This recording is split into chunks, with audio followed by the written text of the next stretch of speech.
Pessoal, tudo bem com vocês? Sejam todos bem-vindos à nossa aula de hoje. É um enorme prazer tê-los aqui mais uma vez, né? Hoje nós não estamos no estúdio da ESA, na sala de aula, mas sim EAD, tá bom? Então, assim também facilita para todos os envolvidos, todos que aqui estão, inclusive aqui para a nossa administração, tá bom? Eu agradeço a participação e a presença de todos que aqui estão, inclusive, logicamente, da ESA, né, a qual permite esse espaço com muita organização, enfim, uma estima muito grande pela instituição a qual nos tem acolhido aí durante esses anos, tá bom? Aproveito aqui para saudar a minha colega, a doutora Ana, né, que é a coordenadora, e também a doutora Ivani, a qual ministrou a aula ontem, que também foi maravilhosa. Hoje nós vamos seguir com a questão do compliance sindical, e inclusive na aula passada eu estava até conversando com a Lília, né, a respeito da ação judicial. Ela fez um questionamento que eu não havia me atentado, né, de onde partiu a denúncia, né, e até o Rodrigo, que trabalha comigo, ele tomou a posição, né, de avançar nas pesquisas desse assunto, né, da ação movida pelo sindicato. E o Rodrigo, você já está presente? Acho que está, eu vi o Rodrigo. Sim, estou aqui. Eu vou pedir, só para antes da gente começar o conteúdo da aula de hoje, o Rodrigo ele vai comentar a ação judicial que envolveu aí o sindicato e a cooperativa lá no Rio Grande do Sul. Bom dia a todos. O som está bom? Está me ouvindo bem, professor? Tá perfeito, Rodrigo. Fica tranquilo, tá perfeito. Então, tá bom.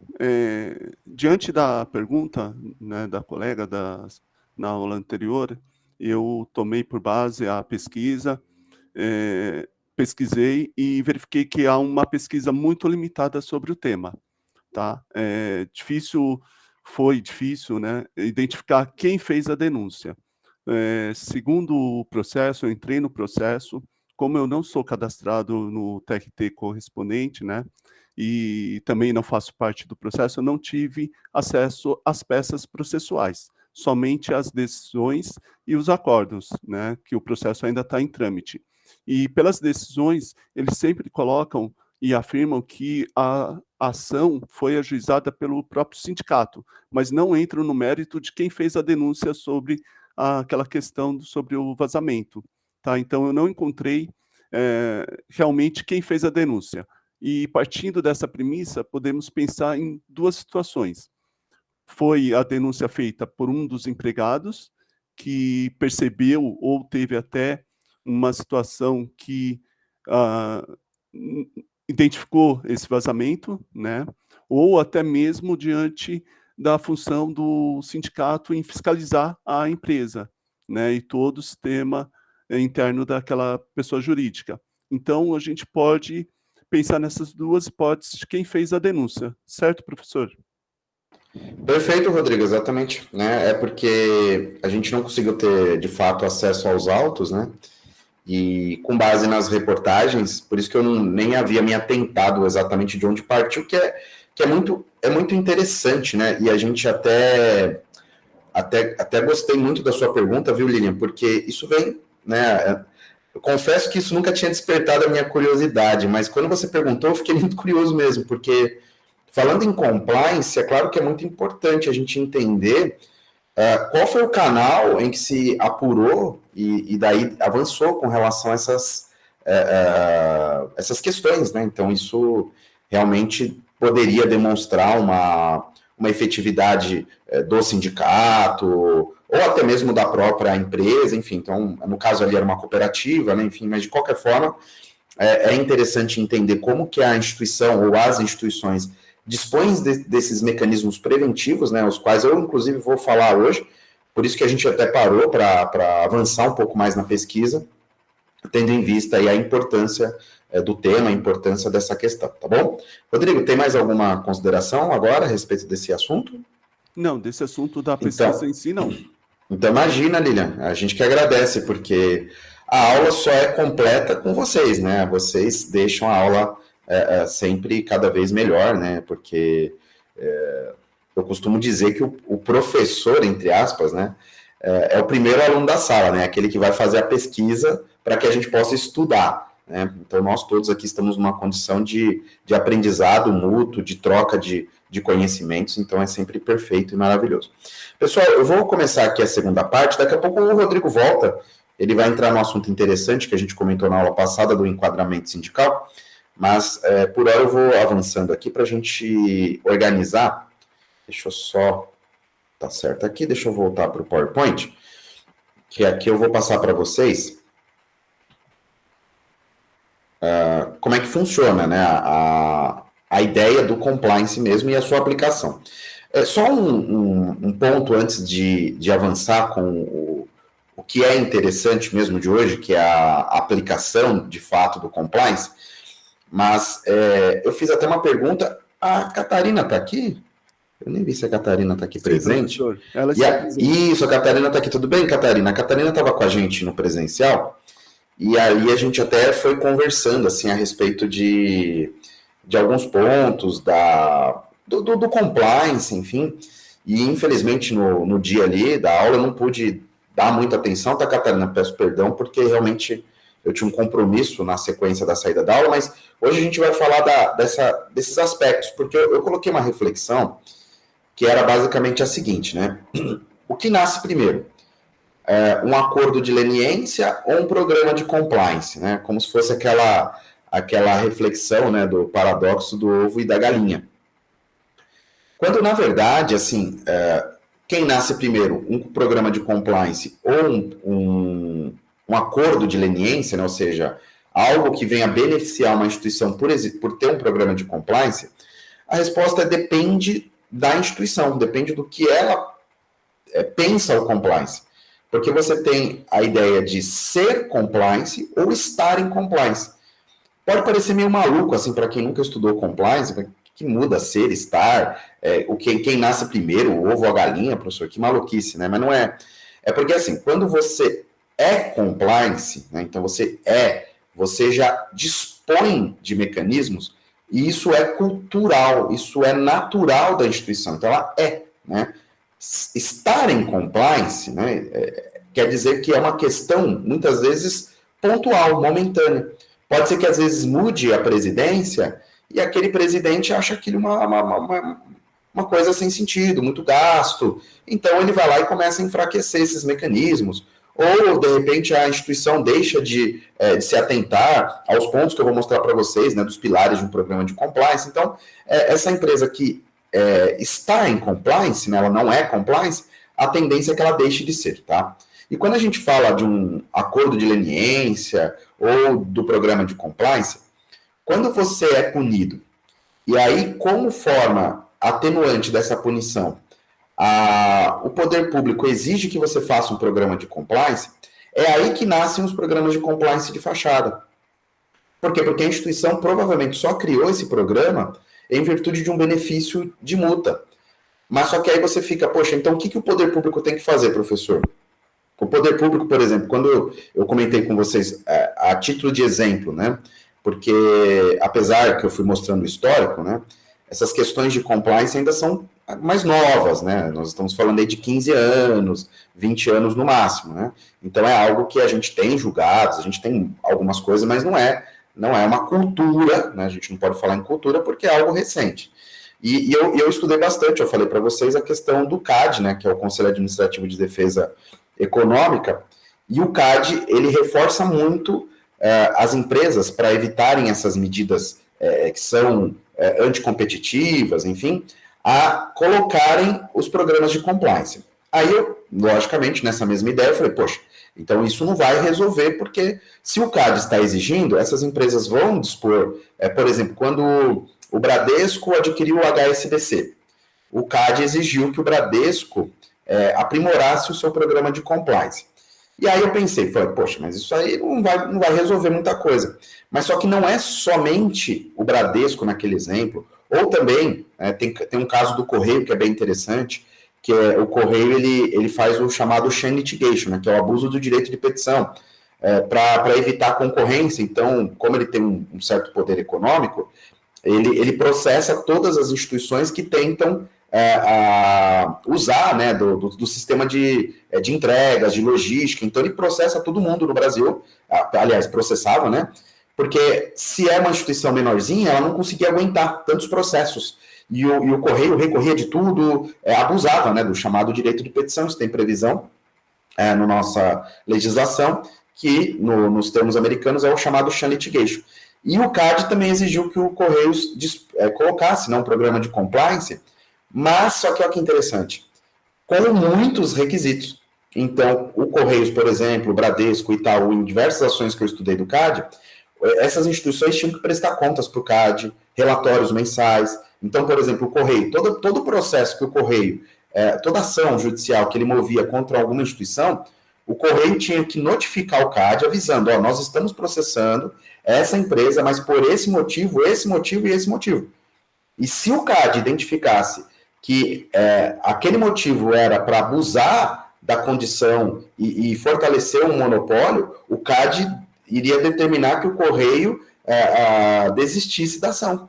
E o Correio iria ter que desistir porque ele assim combinou. Então, ou seja, eu percebi ali naquela questão que o CAD, logicamente, identificou que os programas de compliance, eles poderiam ser de fachada, então nós tínhamos que prever isso daí e estabelecer critérios e condições. Então, eu vejo que dá para você estabelecer, a gente não pode ser tão cético, né? Mas é claro que precisa de quem está fiscalizando empenho, né? Criatividade, energia, para que essas instituições, de fato, monitorem e utilizem esses programas, tá? Então, vamos lá, só para vocês entenderem aqui rapidinho, né? Fatores que apoiam a existência do compliance, né?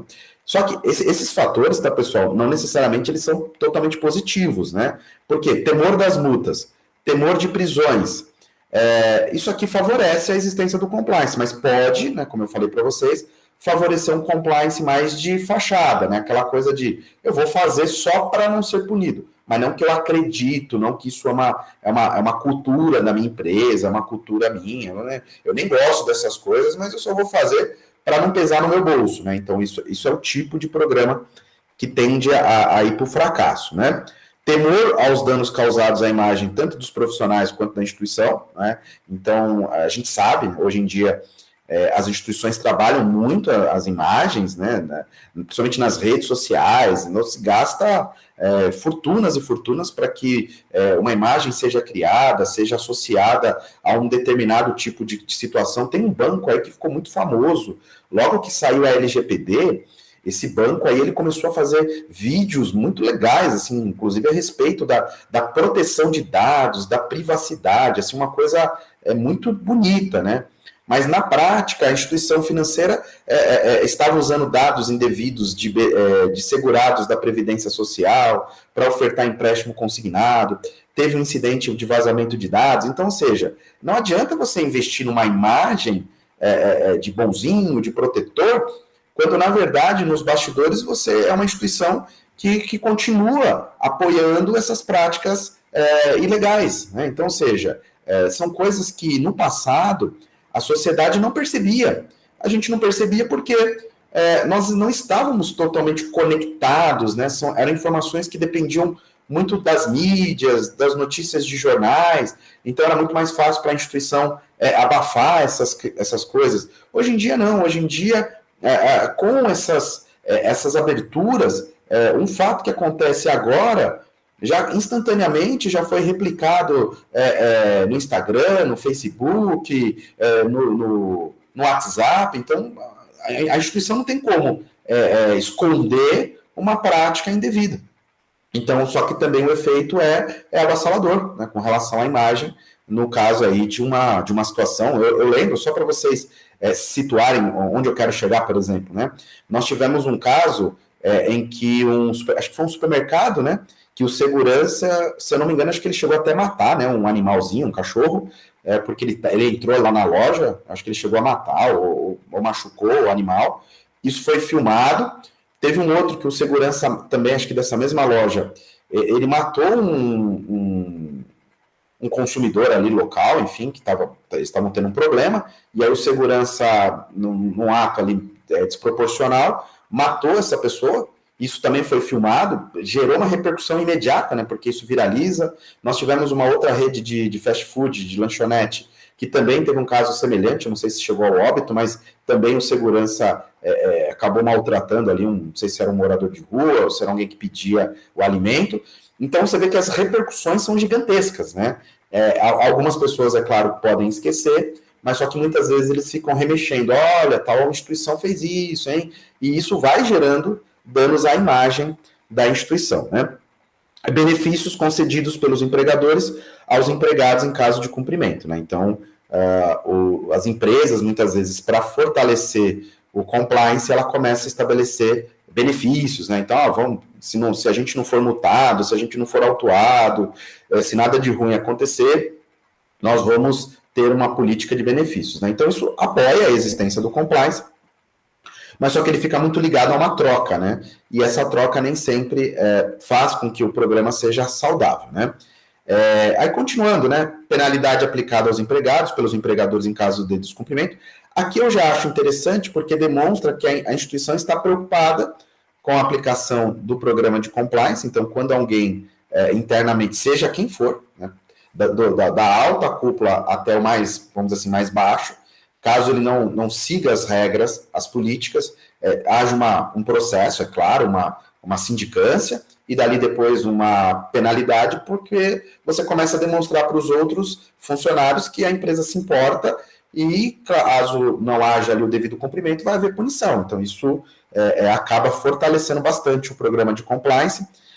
Também, logicamente, uma instituição que vigia, que faz um preventivo, ela gasta com isso, é claro, mas ela vai gastar menos energia lá na frente, numa hipótese de um processo judicial, né? Então, ou seja, vamos imaginar aqui, se eu tenho uma instituição, um supermercado, uma rede de fast food, se houvesse uma preocupação no treinamento da equipe de segurança, né? Uma forma diferente de abordagem, toda uma preocupação, protocolos a serem seguidos, né? De abordagens, enfim, né? Se houvesse essa preocupação, provavelmente aquele segurança que foi despreparado nesses exemplos que eu dei para vocês, eles não teriam tomado esse tipo de medida, não haveria necessidade de tanto rigor nessa situação.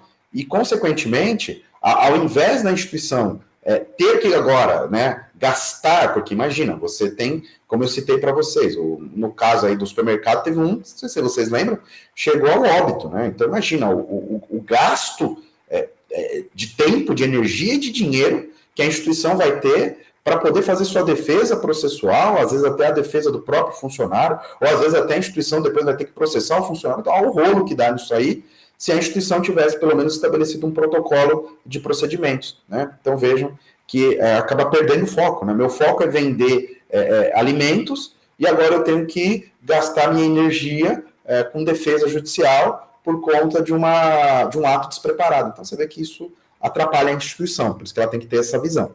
Estabelecimento de uma cultura de competição, observando a boa-fé e honestidade com devido respeito. E aqui tem até um ponto importante, principalmente voltado aqui para o direito do trabalho. Muitos manuais de compliance, eles recomendam, né? Claro que a decisão é sempre do empregador, né?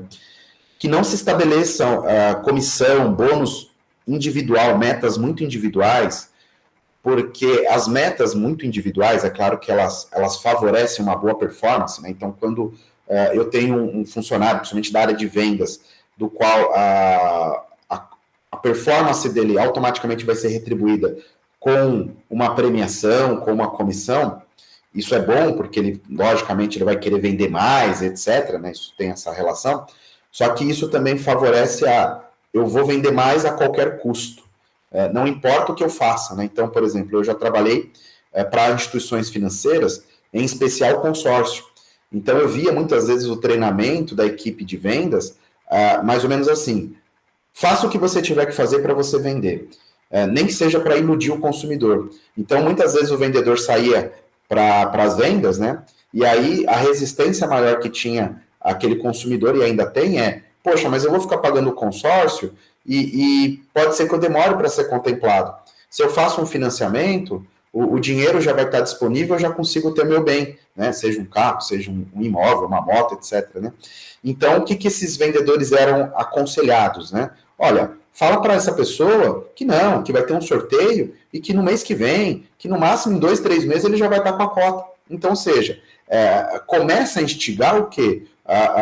Práticas ilegais, né? Às vezes até criminosas, dependendo da situação, colocando ali, sei lá, pode ser até um estelionato, dependendo da forma como isso é colocado, ali numa situação de risco ao consumidor, de risco à sociedade, etc. Isso é uma coisa bem complicada. Então, por isso que quando se estabelece metas individuais, a empresa tem que ter um olhar muito criterioso, um cuidado, né? Então, quando se estuda muito compliance, geralmente o setor de compliance ele vai recomendar não se dê comissões em performance individuais. Vamos procurar estabelecer algo mais coletivo para trabalhar o espírito do grupo. Não é fácil, tá, pessoal? Eu sei, quem é da área trabalhista sabe que essas situações têm que ser bem pensadas, né, para evitar uma série de fatores, mas são recomendações aí dos programas de compliance, né? Agora, o que prejudica a existência do compliance, né? Aí a falta de cultura de compliance, tanto dentro da empresa ou do país, né? Tipo aquela história, né?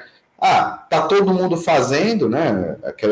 Todo mundo foi lá e fez, por que você não vai aproveitar dessa situação? Tá todo mundo se beneficiando disso daqui, por que você vai ficar de fora? Por que eu vou fazer o certo, né? Por que eu vou agir corretamente se todo mundo está fazendo errado e está ganhando mais, né? Então, isso acaba deixando que aquelas pessoas comecem a duvidar da utilidade, né? O que adianta eu ser bom se essa bondade não se reverte em dinheiro, não se reverte em crescimento? Então, você consegue segurar isso por 1 mês, 2 meses, chega uma hora que, gente, vamos parar com isso aqui, que isso aqui não está dando em nada, vamos para cima e acabou. Então, isso atrapalha com que o compliance seja de fato aplicado.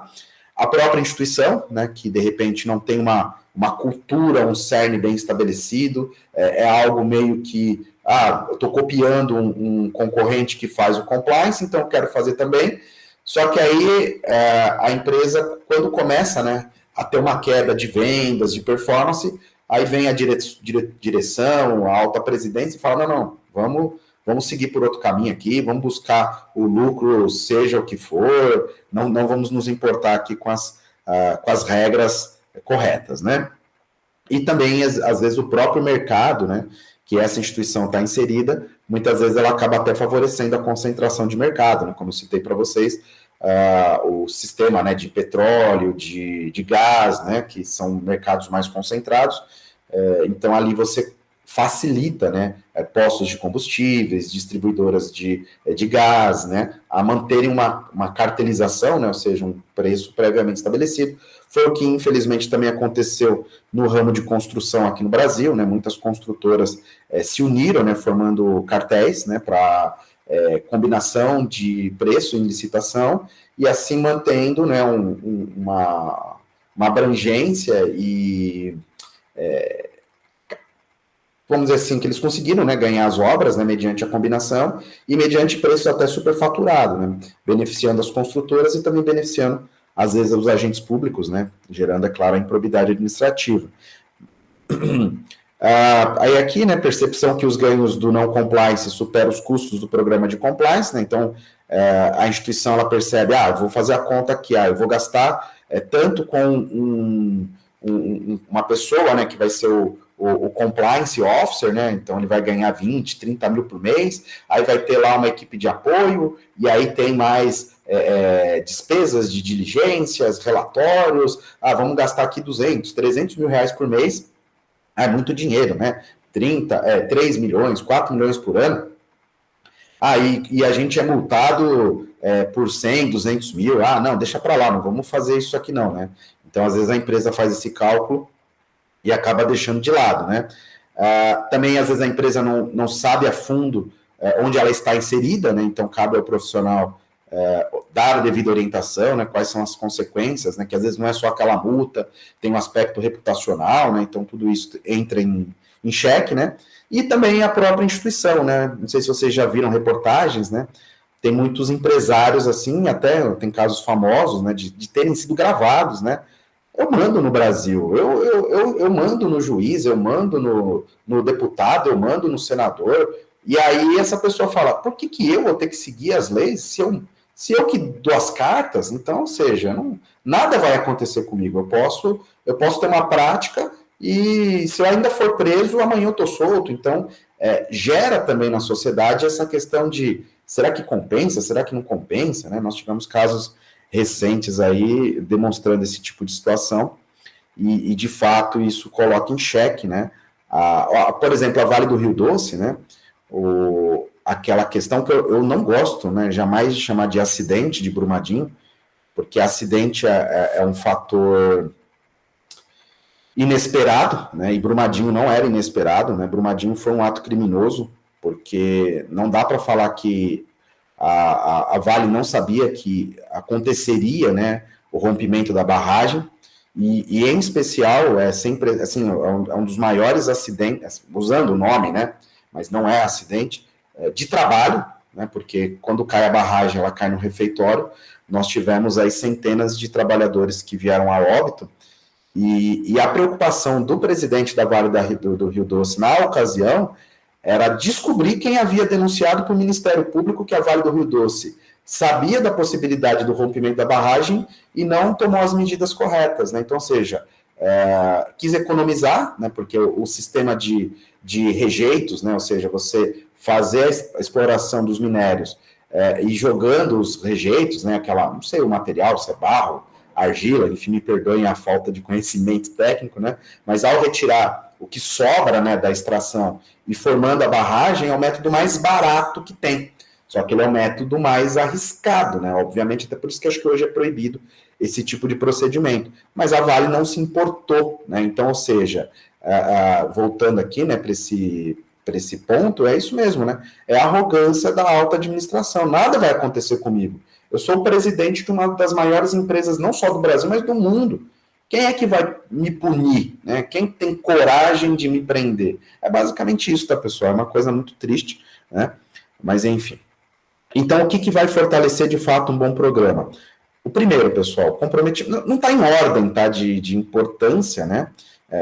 Tem que ser esse, não, todos são sustentáculos, né, de um programa de compliance, mas eu sou muito defensor e às vezes tem gente que critica bastante, e é normal, faz parte, né, da nossa análise, mas eu entendo que o comprometimento da alta administração, ele é muito importante, mas muito, porque se a direção, né, como eu citei o exemplo da Vale, não se importa, quem está embaixo percebe, e quando quem está embaixo percebe que quem manda não se importa, por que essa pessoa que vai ter mais ônus, mais dificuldades, porque são muitos procedimentos a serem observados, por que eu vou observar isso daqui? Então, aquela ideia do exemplo vem de cima, num programa de compliance, na minha e de muitos, né, claro também que assim entendem, é fundamental. Né? Existe um grupo aí que não entende isso, acha que do maior para o menor é tudo igual, todos devem estar comprometidos, mas eu entendo que o primeiro passo é a alta administração estar comprometida, né?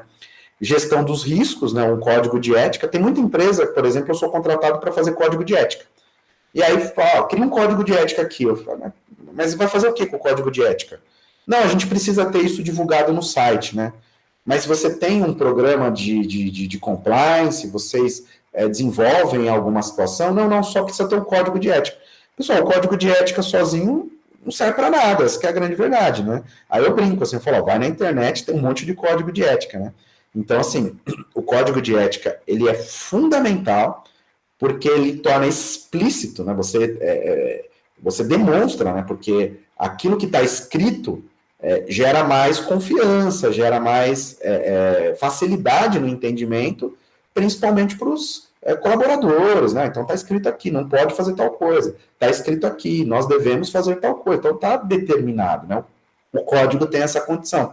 Só que ele sozinho, se não tiver acompanhado de vários outros fatores, né? Treinamento, canal de denúncias, sindicância, quando identificadas as denúncias, o código não vai servir para nada, né?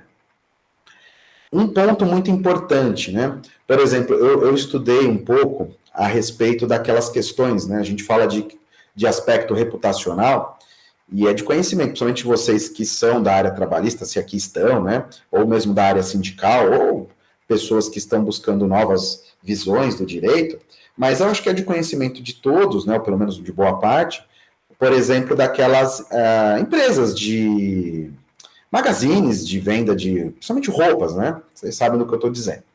Essas, praticamente as grandes, né? Ou todas quase, né?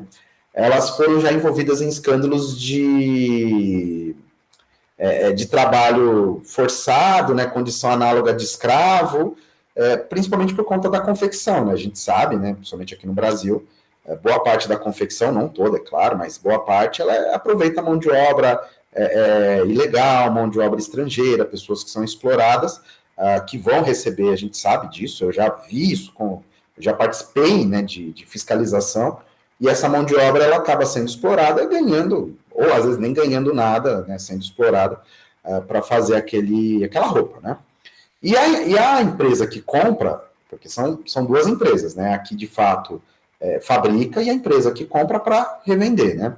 Então vamos imaginar que a empresa fabricou uma camisa e vai vender por R$10, R$5. E a Magazine, né? A Magazine que eu digo, a instituição, né? Que vai vender essa roupa, vai vender por 100, 150. Poxa, espera aí. Então quer dizer que eu compro por 10, vendo por 150, e eu não sei o que se passa lá dentro daquela produção. Não é da minha conta.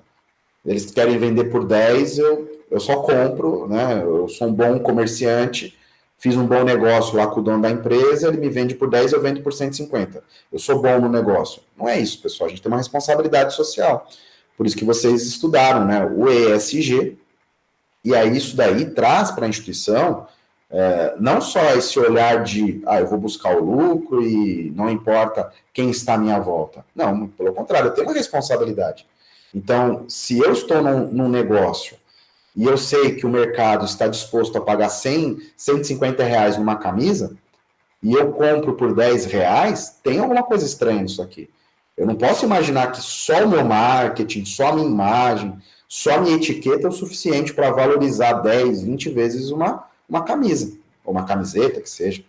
Então, eu vou investigar, vou fazer uma due diligência em terceiros. Então, eu vou identificar o que o meu fornecedor está fazendo, como é que ele está empenhando, né, a sua produção, porque se ali ele estiver explorando mão de obra, que é claro que deve estar, né, não tem como vender incidente de tributação, um produto desse por um preço muito baixo. Então, tem coisa errada. E ao identificar falhas, fraudes, crimes e etc., é meu papel estabelecer um protocolo até mesmo de encerrar o contrato e etc. Então, eu tenho essa responsabilidade. Tem que ter, né? E aí essas instituições, né, o próprio Ministério Público do Trabalho, ao identificar, deflagrar essas questões, já imputa também a quem está comprando uma responsabilidade, porque não tem como dizer, eu não sabia, eu não tenho como responder pelo outro. Tem. Né? Então, nós vivemos numa relação conexa. Né? Então, se o seu fornecedor está explorando a mão de obra e você nunca se atentou, você é parte integrante desse esquema. E você está se beneficiando. Aí que está o ponto. E você nunca percebeu? Né? Então, a gente não pode dar esse benefício da dúvida. Né? Então, por isso que é fundamental. Se você quer fazer uma prática correta, você investigar quem está à sua volta, né? Se eles estão fazendo o correto.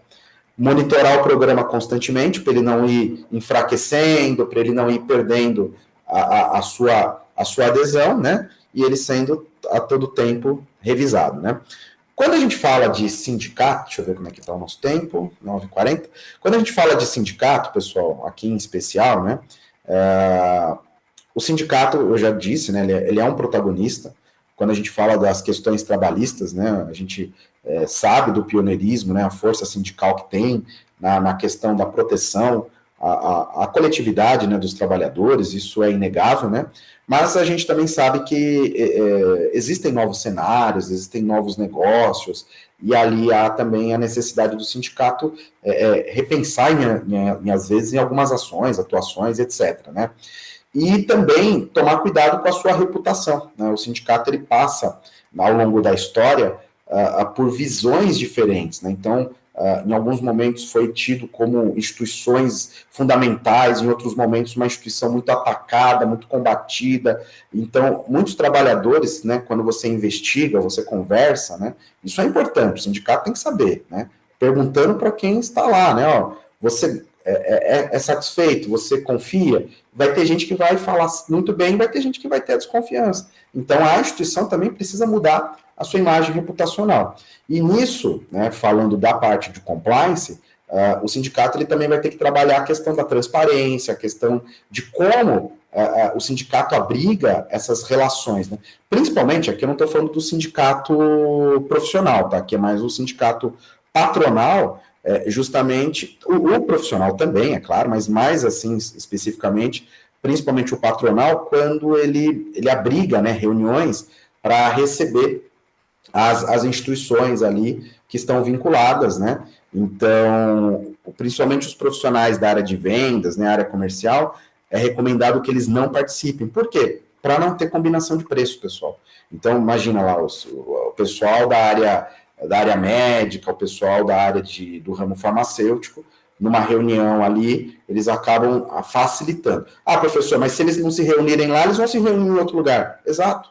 Mas só que o sindicato ele não pode falar que ele é o agente, né, o hub, que conecta esse tipo de prática. Não, aqui não. Se vocês fazem isso, é problema de vocês. Eu não tenho como, né, não cabe a minha instituição checar tudo que vocês estão fazendo no dia a dia. Mas aqui dentro eu não vou permitir que haja uma combinação de preços, que haja uma prática ilegal ou até mesmo criminosa, né? Que as agendas, as atas, todas sejam publicadas, né, para demonstrar transparência, né? Os dirigentes sindicais sejam independentes, sem vínculo com as direções das empresas. Então, isso também ajuda a demonstrar a preocupação que o sindicato tem com a sua atuação precípua, né? As empresas e seus representantes. Só que eu sei que encarece, né, pessoal? Então, a gente sabe que tem sindicato que está mais tranquilo, a gente sabe que tem sindicato que tem condição bem mais precária, então isso varia muito, né, de sindicato para sindicato. Não dá para a gente criar aqui como é que eu posso usar o termo correto, o estereótipo, né, acho que essa é a melhor palavra. Não dá para você estereotipar. Tem muita gente que, o sindicato está nadando, e não é assim, né, tem sindicato que teve um déficit muito grande, né, de receitas. Então tem realmente sindicato que trabalha com recursos escassos, e aí realmente isso encarece, né, a sua atividade e fica até fora de cogitação. Mas é uma recomendação, né, isso não sou eu, tá, pessoal? São recomendações de diversos manuais e cartilhas de compliance, né, que as empresas e seus representantes devem estar acompanhados de advogados nessas reuniões, né, isso torna mais caro, né, o procedimento, mas deixa mais seguro, né?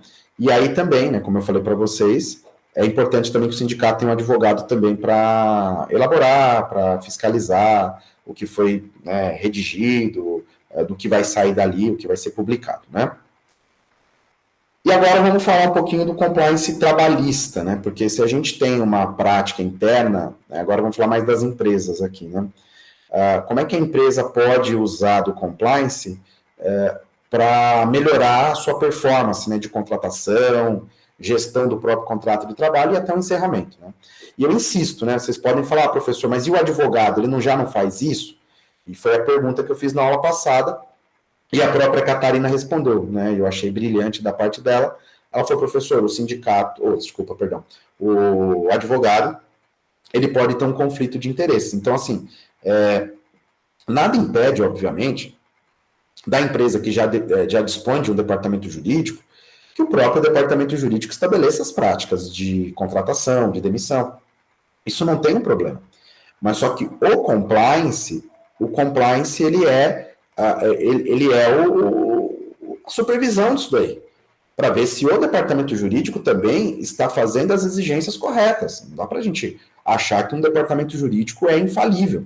Então, por isso que o sistema de compliance ele vai ser ali um radar, né? Deixa eu ver se o que está sendo exigido aqui, o que está sendo documentado, o que está sendo solicitado é o suficiente. Porque, imaginem, eu peguei um caso, tem um ano mais ou menos, Foi até um aluno meu, né? Eu vou tentar, né, pela ética profissional, não dar muitos detalhes para não, né, não avançar numa situação indevida aqui. Mas esse meu aluno, ele trabalhava num parque, né, na área ambiental, né, ele é formado em engenharia ambiental, enfim, não lembro exatamente a formação dele, mas ele cuidava da parte do paisagismo desse parque. E ele gravou a demissão dele, tá? Ele sabia que ia ser demitido, por isso que ele gravou e me mandou. E na demissão, o advogado, né, do parque, né, foi conversar com ele, juntamente com o chefe dele, para explicar o motivo da demissão dele. E ali eu lembro até que ele citou a CLT, né, e quando, né, ele citou, eu falei, opa, deu incontinência de conduta. E eu escutando o áudio, né, eu falei, incontinência de conduta é questão ligada à prática sexual, né, e só que o advogado não falou nada, o que aconteceu, e ele insistiu, mas por que eu estou sendo demitido? Aí o advogado só citou a CLT e falou, né, para ele, né, que não havia o que ser feito, porque aí ele cita, o departamento de compliance checou todas as situações e o departamento de compliance deu aval para que a gente, né, no caso aqui o departamento jurídico, juntamente com a sua chefia, formulasse a sua demissão, né, resumindo a história. E ele ali, eu não lembro se ele chegou a assinar, ele se recusou, mas enfim, isso não vai mudar nada de qualquer forma, e ele, em ato contínuo, me manda o áudio e me pergunta se havia alguma coisa a ser feita, né, porque ele se sentiu constrangido e etc, né. Enfim, olha que situação. E a primeira coisa, eu sou advogado, né, então eu perguntei para ele, para mim, você tem que falar toda a verdade para a gente poder entender esse problema. Houve alguma prática sexual da sua parte? Não sei se você acessou sites indevidos, isso foi gravado, o que aconteceu? E ele relatou para mim que ele teve um relacionamento dentro desse parque, né, no banheiro do parque, e dali a instituição descobriu, e no caso, provavelmente, né, o que motivou sua demissão. O ponto a gente identificou ali que não havia câmera fora do parque, próxima perdão, pessoal.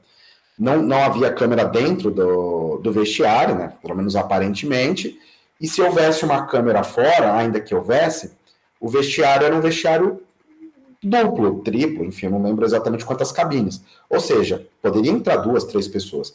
E aí, como é que, de fato, a empresa sabia que houve um ato sexual? Então, pode ser que havia uma câmera escondida, pode ser que o próprio...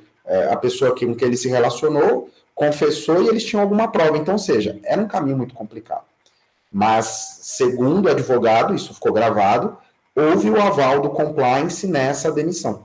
Então, o que acontece? Se eu sou dessa gestão, seja do jurídico ou seja do compliance, e são apresentados documentos, porque é um risco muito grande, concorda? A gente fazer uma demissão que pode caracterizar o quê? Ia ser a nossa tese para entrar com o pedido, né, com a reclamação trabalhista de dispensa discriminatória. Essa é a tese, né, já que ele sofreu uma discriminação. Só que se a empresa tem as provas, que provas que ela tem? Porque se ela vai usar uma gravação interna, é uma prova que vai atestar contra a empresa, não pode filmar dentro de um vestiário de que a pessoa toma banho, que a pessoa... Enfim, preciso explicar para vocês, né? Então, olha que relação. O nosso único risco era se houve ali a própria pessoa que estava envolvida, que era funcionário da empresa também, confessou, relatou, seria testemunha dessa situação. Então, no nosso risco, né, eu sobrepesei junto com o cliente, ele também entendeu que não, apesar dele se sentir discriminado também, mas ele também reconheceu um erro da parte dele, e ele deixou de lado essa ação. Mas se o compliance deu aval, eu imagino que eles tenham provas suficientes para se defenderem numa eventual ação. Então é isso, né? O compliance ele tem que trabalhar nesse sentido. Ele vai pesar, imagina isso sendo veiculado na mídia. Funcionário é demitido por preconceito. E se não se prova judicialmente, a reputação daquela instituição cai, né? Então o compliance ele tem que fazer uma análise de riscos, né? Então vamos lá, só para vocês seguirem aqui comigo. Ó. O compliance trabalhista pode desenvolver seus trabalhos nas seguintes áreas, né? Como eu falei, tanto antes, desde a contratação, Então, o tipo de pergunta que é feito nas entrevistas, os documentos que são coletados, né? Questões ligadas à saúde e segurança no trabalho, essas relações interpessoais, como é que se fazem, essas práticas, né, vamos fazer o coaching, vamos fazer motivação, vamos bater sininho quando fazer a venda, vamos colocar o nome da pessoa em destaque, que ela é o nosso o destaque do mês, destaque da semana. Será que pode ter esse tipo de prática? Será que isso gera dano moral? Como é que fica? Então, tudo isso passa, lógico. O jurídico também faz, não estou dizendo, mas é amparado também pelo compliance em conjunto, né? Para ver se essas medidas, de fato, elas são corretas, se está ok, né? Se tem terceirização, se pode fazer uma terceirização daquela atividade, ou mesmo que pode, será que compensa, né? Vamos analisar o aspecto da saúde desse trabalhador, então economiza um pouco aqui, mas será que vale, porque esse trabalhador às vezes se sente deslocado? Então são análises mais profundas, né? Por quê? Porque o compliance não trabalha só com o aspecto jurídico e nem às vezes o aspecto financeiro, porque o compliance ele vai tocar com todas as áreas. Então será que às vezes compensa de fato ter um trabalhador terceirizado? Se você for olhar sob o ponto de vista financeiro, pode ser que a resposta diretamente é sim. Mas se você for olhar pelo aspecto de recursos humanos, pode ser também que a resposta seja sim, porque você consegue substituir a mão de obra rapidamente, mas pode ser que a resposta seja não. Eu já conversei com muitos departamentos pessoais, e também principalmente recursos humanos, né, em especial nesse caso, eles alegam que, poxa, é meio ruim o terceirizado aqui, porque ele vai ter uma condição menor, por mais que a gente brigue por uma condição equiparada, não tem, enfim, o terceirizado ele fica à margem, então é ruim. Então nesse caso seria melhor transformá-lo no efetivo, exato. Então tem situações e situações, não dá para a gente criar aqui algo assim, tem que ser terceirizado e não tem que ser terceirizado. Tem que fazer uma análise, identificar, conversar com essas pessoas, conversar com quem se relaciona. Será que compensa, né? Será que só financeiro? Será que não tem um aspecto trabalhista também? Então, o compliance ajuda, né? Ajuda porque ele vai olhar pelo todo, né? Pela performance que essa pessoa vai desenvolver. Como que ela vai entregar? Como que isso vai se dar ao longo do tempo, né? O compliance ele enxerga o todo, né? Bom, vamos lá, eu coloco sempre um problema para a gente refletir, né? Então, muitas empresas desejam conseguir tudo que foi estabelecido até aqui para que esteja em conformidade, né? É muito comum, quando a gente começa a falar de fazer o certo, às vezes a empresa até se empolga, né? E não sofra prejuízos, né? E possíveis demandas administrativas. Mas será que é fácil? É óbvio que a resposta é não, né, pessoal? Não é fácil você mudar uma cultura, você estabelecer novas práticas, boas práticas, né? Mas depois que você se adequa, é uma rotina, né, pessoal? É igual fazer exercício físico. A gente sabe que é bom, né? Mas só que você fala, poxa, é bom, mas eu vou ter que acordar cedo, né? Porque eu trabalho desde as 9 e vou até de noite, então eu tenho que acordar cedo. Ou algumas pessoas, não, professor, eu vou à noite, né? E também é puxado. Então, ou seja, a gente sabe que é bom, mas nem sempre a gente está disposto a fazer regime, fazer dieta, né? Então você vai ter que deixar de comer aquilo que você gosta, né? Então, ou seja, a gente mexe na nossa rotina. É fácil? Não é. Mas depois que você se acostuma, é natural que você perceba o quê? Os benefícios daquela prática saudável, né? Mais ou menos nessa correlação, né? Então, o grande ponto é como criar um comportamento ético coletivo e como fazer, né? E aqui eu trago algumas respostas baseadas em pesquisas, né? Pesquisas teóricas, mas também pesquisas empíricas, né? Por já ter participado de programas de compliance, né? Como consultor, como implementador, como advogado, né? Eu já trabalhei em todas as situações, tá, pessoal? Às vezes eu no jurídico, submetido a um compliance, às vezes no compliance e orientando o jurídico, às vezes só como um consultor externo para bater um papo com o compliance e com o pessoal do jurídico. Então, já trabalhei em muitas situações aqui, e aí eu trago a resposta tanto na parte teórica, né, de estudos e livros, mas também de percepções práticas, né? Então, tudo vem pela mudança da cultura, do hábito, né? A garantia que as informações cheguem aos superiores e também para os subalternos sem distorções, né? Então, você tem uma linguagem sempre clara, né? Uma linguagem que não deixa dúvidas, né? Que seja uma comunicação simplificada, uma comunicação com clareza, né? Sem colocar ali o colaborador em dúvida do que tem que ser feito, né? Uma coisa ruim, né? Uma comunicação rígida, rigorosa, né? Isso tem que ser rechaçado, né? O código, né, um regulamento interno, porque isso, principalmente quando você pega uma empresa, né? Já trabalhei em algumas fábricas, por exemplo, não tinha procedimentos com relação à limpeza, organização, padrão, qualidade, né? Então você vai passar por olha, agora aqui a gente quer ter o ISO, aí começa a implementar essas medidas, a empresa começa a ter que adequar como um todo, né? Porque ela quer ter um selo, ela quer vender para uma determinada empresa, e essa empresa exige, e aí ela começa a se preocupar com o compliance, né? E aí eu falo, pô, vamos começar, vamos, né? Já é do interesse de vocês, porque vocês querem vender mais, querem dar mais transparência, querem ter selos de reconhecimento, mas vamos criar um código primeiro aqui, bem simples, nada de regras muito complexas, coisas que as pessoas vão ter muita dúvida na hora de implementar, mas que esteja estabelecido claramente, né? É que no aspecto trabalhista, principalmente vocês se militam na área trabalhista, tem muito risco em algumas regras que são colocadas nesses regulamentos, né? Para que ela não gere nenhum problema trabalhista, né? Então tem que ser bem redigido. Por isso que eu falo, na internet tem um monte de regulamento, código de ética, código de conduta, mas isso não pode ser usado em todas as empresas. Cada empresa tem uma realidade, é um tipo de negócio, é um segmento de transporte é de um jeito, segmento da área médica é de outro jeito, enfim, cada área é uma área, né? Tem a sua realidade. Aí gasta, né? Porque você tem que fazer treinamento, capacitação dessas pessoas, né? Fiscalizar, então tem que ter alguém que é responsável, então tudo isso tem um custo, né? Os canais de denúncia, de preferência, pessoal, tem empresa que faz isso, tá? Que é contratada para receber a denúncia de uma outra empresa, e é o mais ideal, mais recomendável, porque você cria uma... como eu posso usar uma palavra boa aqui para vocês? Você cria uma imparcialidade, né? Você cria uma transparência melhor, né? Não fica uma coisa ali, poxa, eu estou denunciando, mas a denúncia do meu chefe, eu estou denunciando para o meu próprio chefe, então não vai ter jeito, aí eu vou denunciar para o chefe dele, fica estranho, então, ou seja, é interessante que haja uma imparcialidade nesse canal, né? O mais transparente possível, né? Então, vamos lá, né? Conforme mencionado, né, esses aspectos que eu falei para vocês são fundamentais para o sucesso. É claro que não somente, e existem muitos outros mecanismos aí que podem favorecer o compliance. Deixa eu ver como nós estamos de horário. Tem mais uma horinha, tá tranquilo? Deixa eu só checar aqui, pessoal. Onde eu estou aqui?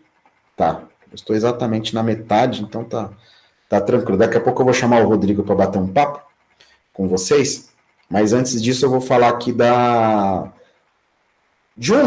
Isso aqui é uma recomendação, né, pessoal? Isso aqui, como eu falei, não é um padrão, né? A gente não pode padronizar tudo, porque cada empresa, cada setor tem uma realidade, né? As pessoas são diferentes de acordo com a sua atividade, né? Um escritório de advocacia é diferente de uma empresa, né? Um escritório de marketing, né?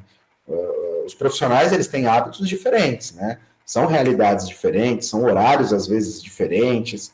Então, não dá para você estabelecer políticas iguais para relações que são diferentes, né? Mas, enfim, passado isso, né, que o profissional que vai ajudar a implementar um programa de compliance, que ele tem que investigar quem que é o cliente dele ou quem que é o empregador dele, depende da condição que vocês estarão nessa relação contratual. Uma das recomendações que caberia aí é com relação à admissão. A gente sabe, né, na área trabalhista, que você tem limites, né, de solicitações, porque isso pode gerar uma certa, né, dúvida com relação ao dano, né, um dano moral caracterizado. Então, eu não posso chegar para uma pessoa, obviamente, uma mulher, e falar, você está grávida, né, você quer casar. E isso parece bobeira, né? Mas é óbvio que vocês sabem, né? Nós somos aqui da área trabalhista, sabemos que até constitui ato criminoso, né?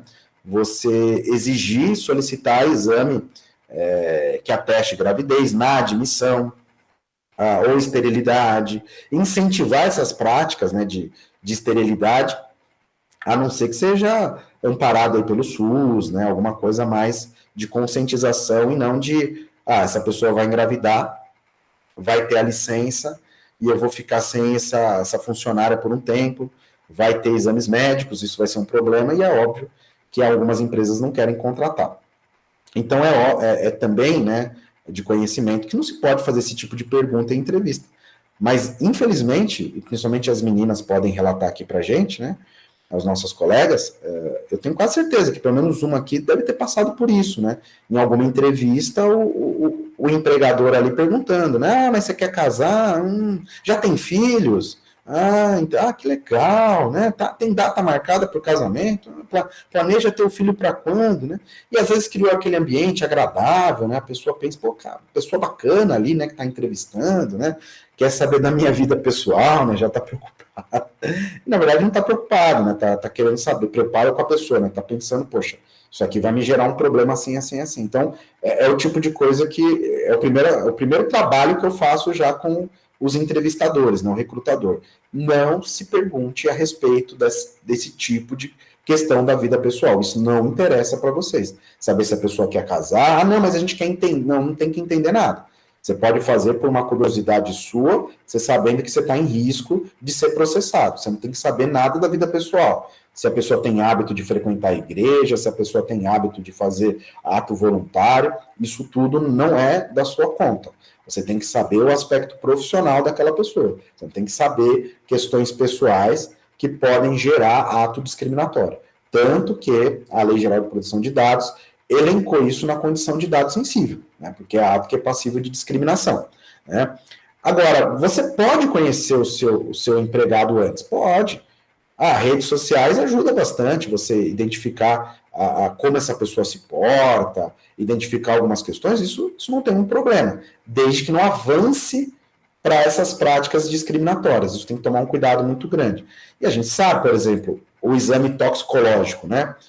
Pode exigir, né? Como eu já coloquei aqui para vocês, né? Dá para fazer isso sem violar a intimidade e a privacidade? É difícil, mas dá. Pode pedir certidões, exames físicos? Aí o exame físico depende da profissão. O pessoal da área de segurança, né? Pode se pedir, tem que se pedir. Exame toxicológico tem situações que são obrigatórias por lei, tem que se pedir também, né? No caso do pessoal de transporte, o pessoal da aviação, né? Então são áreas em que o exame toxicológico não só é recomendável, como é exigência, né? Gravidez, já falei. Só que tem um detalhe, pessoal, aí tem que tomar um cuidado muito grande, não se pode pedir exame de gravidez, né? Para fins de contratação. Mas, olha que situação mais delicada. Então, eu contratei uma pessoa para trabalhar como técnico de raio-x. Eu contratei uma pessoa para trabalhar num setor em que a pessoa vai abaixar bastante, ela vai mexer na gaveta, ela vai levantar, ela vai no arquivo, então tem toda uma movimentação, faz um certo peso ali, carrega uma caixa e outra, ela já está contratada. Só que é também a minha preocupação, porque se ela não sabe que está grávida e se ela estiver grávida, isso pode prejudicar essa gravidez. Então, esse exame, ele não é um exame admissional, ele é um exame preventivo da atuação dessa pessoa. E se caso constatada a gravidez, ela não vai ser demitida, obviamente, nem deve, né? Mas ela vai ser readaptada a uma outra área de atuação. Então, é aí a empresa agindo de forma correta. Então, não se exige o exame de gravidez para fins de contratação, mas dependendo da atividade que for ser feita, depois de contratada a pessoa. Porque, senão, isso pode e vai caracterizar uma dispensa discriminatória, ou até mesmo uma não contratação discriminatória. Né? Então, a gravidez não deve ser solicitada, mas nessa situação, pós-contratação, até é recomendável que se faça, dependendo da atividade que a pessoa vai exercer, se ela for prejudicial à gravidez, né?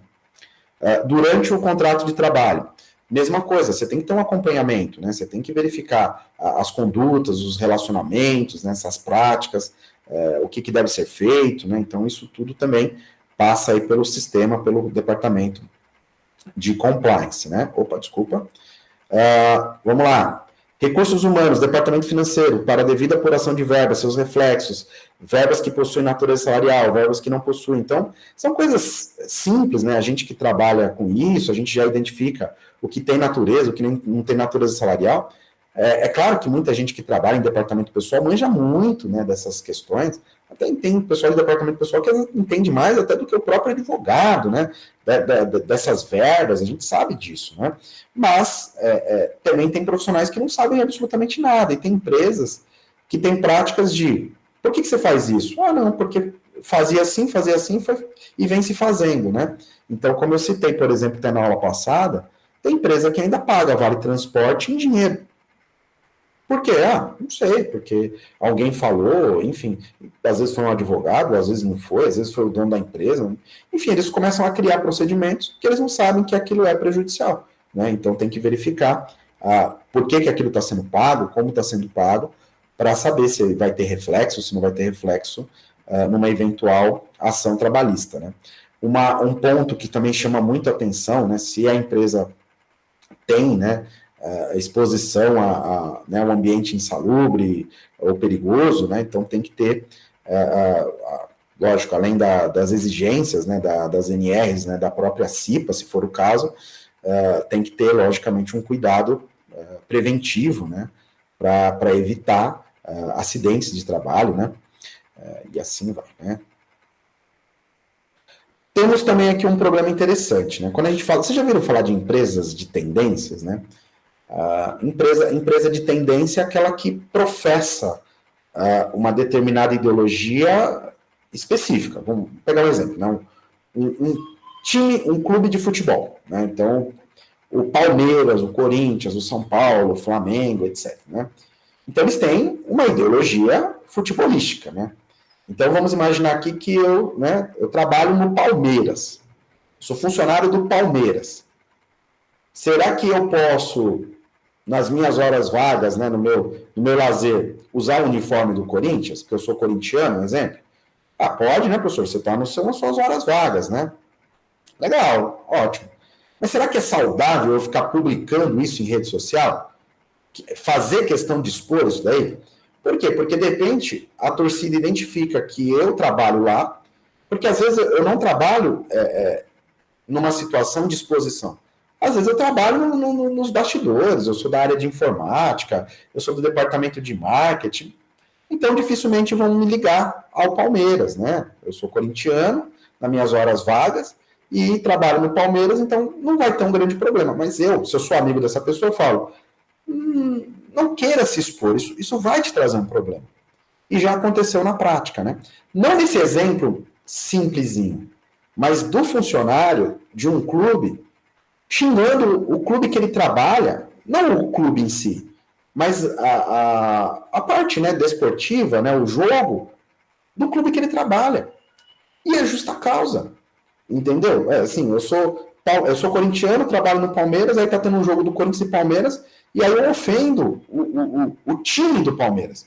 Ah, não estou ofendendo a instituição, eu estou ofendendo aquele time. Não, isso faz parte da imagem. E você trabalha lá. Então são coisas parecem ser simples, mas geram problemas, né? Nós tivemos também uma situação, que eu me lembro de cabeça, essa do Corinthians e do Palmeiras, eu só não me recordo em quem trabalhava em quem, né? Mas teve esse problema, né? De manifestação em redes sociais. Teve um caso também da Canção Nova. A Canção Nova é uma... Eu não sei se ela... Me perdoem, tá, pessoal? Não sei, é uma instituição ligada... Não sei se ela é ligada à Igreja Católica. Eu não sei qual é o vínculo direto que se tem, mas ela tem uma ligação com acho que com o Santuário de Nossa Senhora da Aparecida. Me perdoem essa falta de conhecimento detalhado dessa relação, mas ela tem a televisão, tem as práticas, enfim. E, logicamente, ela é uma... Não sei se é uma associação, não sei qual que seria o enquadramento jurídico dessa instituição, mas tem uma finalidade religiosa, né? E a Canção Nova, pessoal, ela fez um evento, logicamente, né, acho que foi da própria Nossa Senhora da Aparecida, no dia 12 de outubro, mas já faz um tempo, tá? Isso não foi agora não, faz uns anos aí. E da qual os funcionários, eles tiveram que comparecer, né, para tirar foto, essas coisas. E o uniforme, né, acho que era uma camiseta simples, né, era a imagem de Nossa Senhora da Aparecida. Só que, eu não sei quantos, como, mas alguns funcionários acabaram processando a Canção Nova por serem obrigados a usar aquela roupa, né? Como a imagem da fé que eles não professavam. E a questão é, isso gera ou não gera dano moral? O que vocês acham? E o que isso tem a ver com compliance, professor? O que isso tem a ver? Tem a ver que tem que fazer uma análise. Será que a gente pode, né, num dia, exigir que todos os funcionários usem uma vestimenta? Porque isso é uma questão específica, né? Eu estou usando um símbolo religioso, né? Eu citei para vocês um time de futebol. Tem questões, né, de tendências de partido político. Como é que fica isso? Será que eu posso exigir que a pessoa tenha, e eu também posso interferir nas redes sociais de como essa pessoa se manifesta, né? O que vocês acham? Alguém vai comentar aí?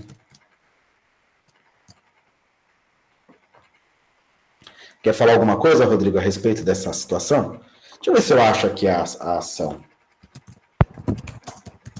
Professor, eu estava aqui pesquisando sobre a Canção Nova, eu entrei aqui no site deles, eles colocam aqui que em 12 de outubro de 2008, eles foram reconhecidos pela Santa Fé como Associação Internacional Privada de Fiéis. Tá. Não, mas eu queria ver essa questão da Igreja Católica. Não, sim, legal, obrigado. Agora, com relação a essa questão deles terem feito o evento, em que foi obrigado a utilização da imagem, estou procurando também. Deixa eu ver se eu acho aqui. Canção Nova.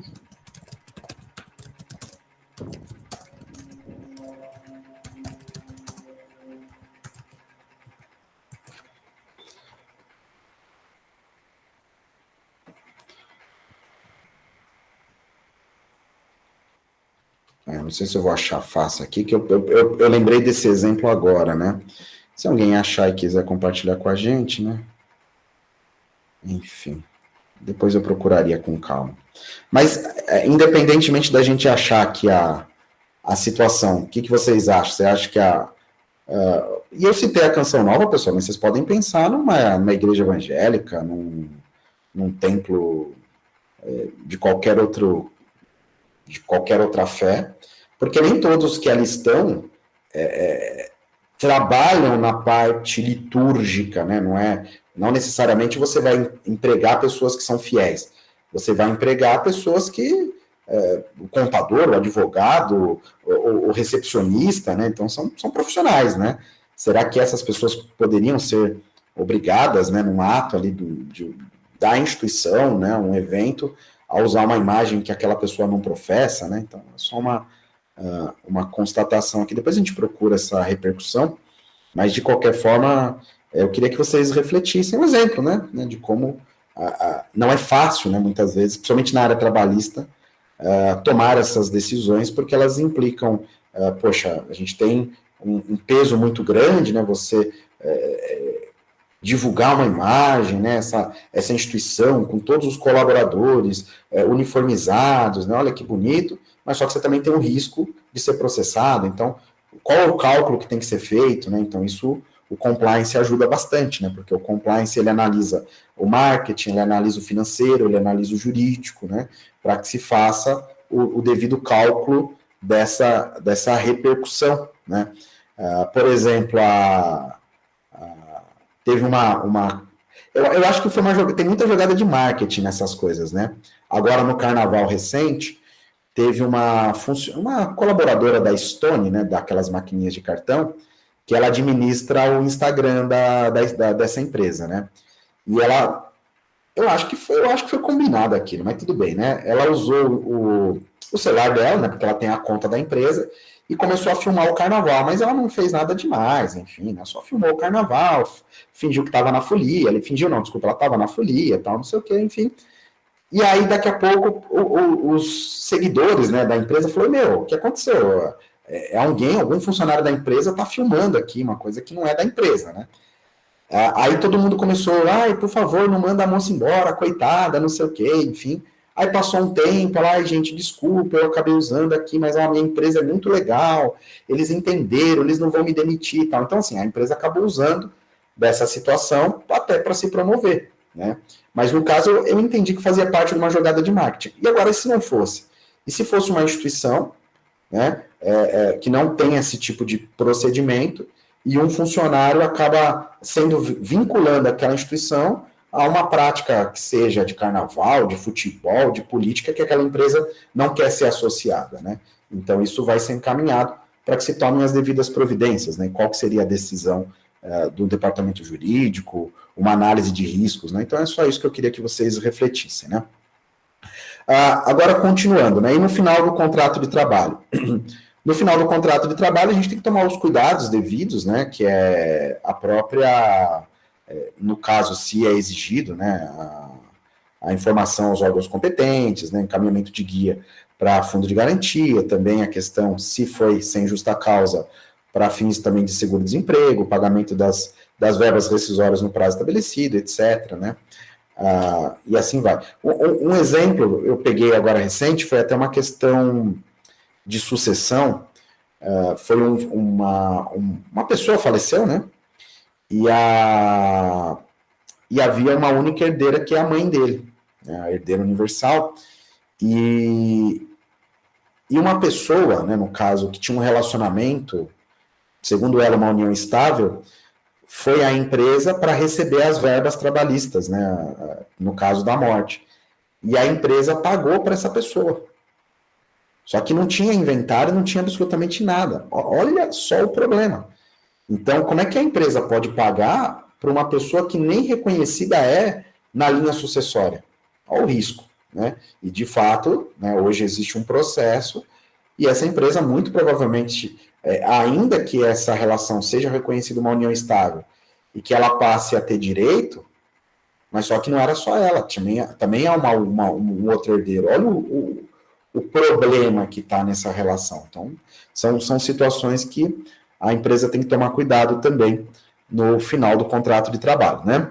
Aí tem os prazos, né, de anotação de CTPS, e aqui eu vou chamar o Rodrigo, né, já que nós vamos falar do enquadramento sindical. Rodrigo, quer bater um papo aí com o pessoal para falar do enquadramento, da análise que você fez? Sim. Vou parar aqui a apresentação, se você quiser apresentar alguma... Não, eu não fiz nenhum slide, não. Eu só fiz as pesquisas, né, e estudei para passar para os nossos colegas. Só para apresentar, tá, pessoal? O Rodrigo, ele trabalha comigo, né? Ele é meu assistente e ele está super engajado em ministrar aulas, né? Tem trabalhado bastante para isso. E então, por isso que eu também convidei para ele estar aqui junto com vocês, né? Ele esteve junto com a professora Ivani, então é só para que ele exercite cada vez mais a sua brilhante atuação como docente também. Obrigado pelo convite, professor. Eu quero agradecer também a autorização que a ESA me permitiu, né, estar aqui com vocês nesse curso. Então, dando continuidade com a aula de hoje, vamos falar sobre enquadramento sindical, né? Como bem disse o professor, uma das funções do compliance é a gestão de riscos. Então, o nosso entendimento é que, dentro da gestão de riscos, o profissional que estará atuando nesse nicho precisa, antes mesmo, ter um olhar peculiar sobre a instituição e criação da própria pessoa jurídica onde ele trabalha, verificando o seu enquadramento, porque isso vai desencadear um enquadramento incorreto, vai desencadear num enquadramento sindical patronal e também, consequentemente, ao enquadramento sindical dos trabalhadores, né? Então, o profissional precisa analisar desde o início para minimizar e até diminuir os riscos altos em relação à ordem trabalhista no futuro, né, quanto aos processos, porque hoje em dia, né, o professor Leonardo sabe muito bem, existem inúmeros processos onde o reclamante ele pede o quê? O não reconhecimento daquele sindicato, consequentemente, o não reconhecimento daquelas convenções coletivas que disciplinaram todo o pagamento daquelas verbas rescisórias e verbas contratuais durante o pacto laboral, né?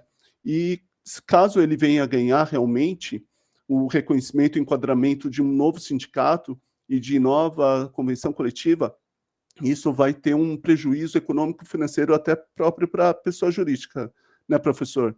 Então, precisa minimizar os riscos desde a sua origem. E quando falamos em enquadramento sindical, nós temos que fazer a primeira pergunta: qual é o sindicato correto que representa aqueles trabalhadores que atuam naquela categoria econômica, né, dentro daquela pessoa jurídica? Então, a unidade sindical, ela não é escolhida pelas empresas nem pelos empregados, mas é a própria lei, né, a norma, que determina quem faz essa representação daquele grupo de pessoas, daquele grupo de empresas. Então, o profissional ele tem que ter um conhecimento das normas trabalhistas, né, e também, principalmente, da estrutura sindical, porque sem esse conhecimento, ele não vai conseguir também fazer uma análise mais detalhada e poder verificar o andamento dentro da empresa, né? E se escolher um sindicato inadequado, errado, né, podemos ter duas possibilidades de ideias. Uma por desconhecimento, tá? E porque no início não existia, possivelmente, o departamento de compliance que pudesse orientar e supervisionar, né, a elaboração de toda a documentação e do enquadramento desde o início da empresa, ou também por decisão dos próprios diretores que constituíram aquela pessoa jurídica para buscar vamos dizer assim, uma vantagem, né, daquele sindicato em relação ao que verdadeiramente é o sindicato que deveria representar o sindicato patronal e o sindicato dos trabalhadores, né? Então, o profissional precisa conhecer tudo isso. E se falando de estrutura sindical, não vamos estar explicando aqui minuciosamente do que se trata, mas podemos destacar que a estrutura base pelo princípio da unicidade, onde há um único sindicato naquela base territorial. A norma ela proíbe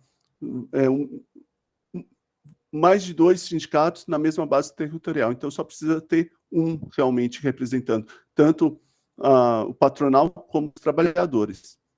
E dentro da estrutura sindical, rapidamente, nós temos os sindicatos, que podem estar atuando na base territorial como distritais, municipais, e temos as federações que atuam na base estadual, e para existir a federação precisa ter pelo menos 5 sindicatos, tá? E as confederações na base nacional, que precisa ter pelo menos 3 federações.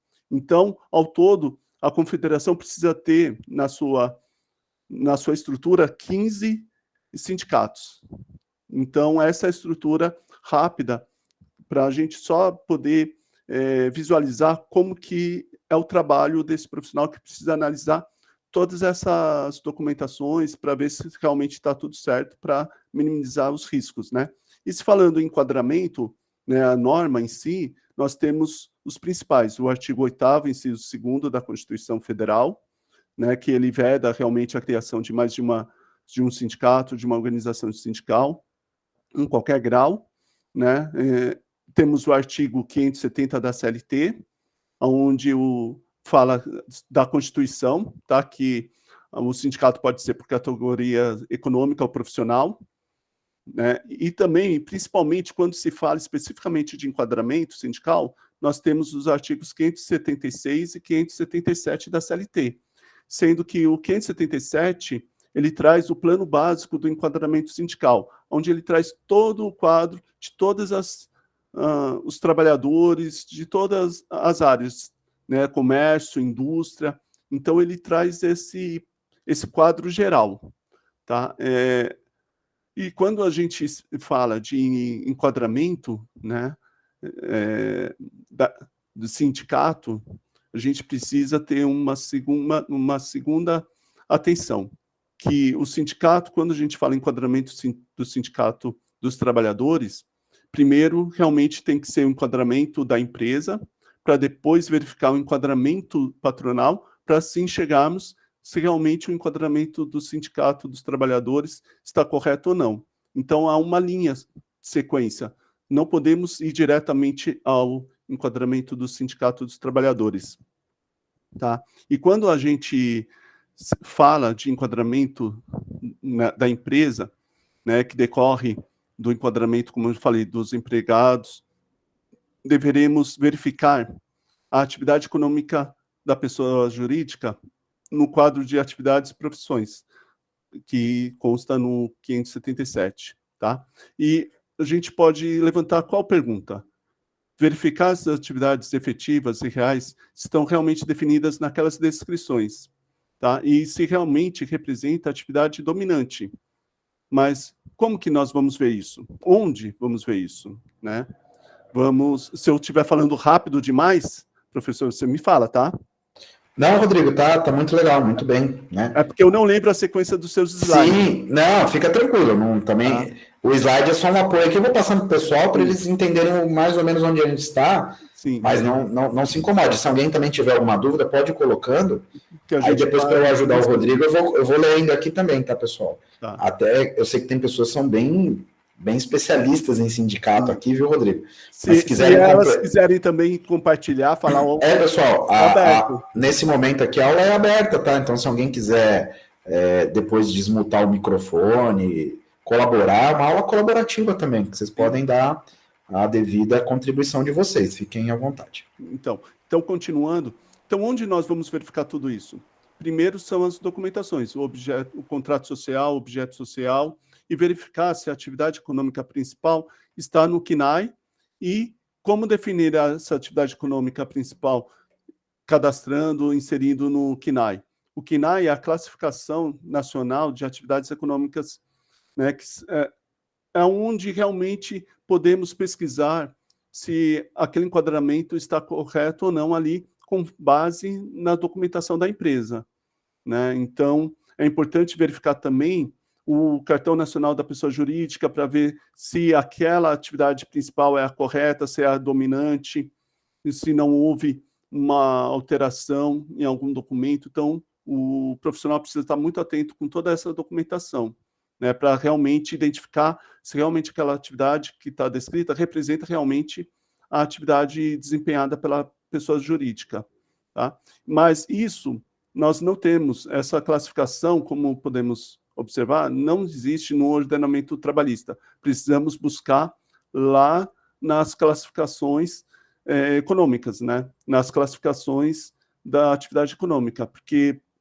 lá é que é definido como que é feito esse enquadramento, né, da forma correta.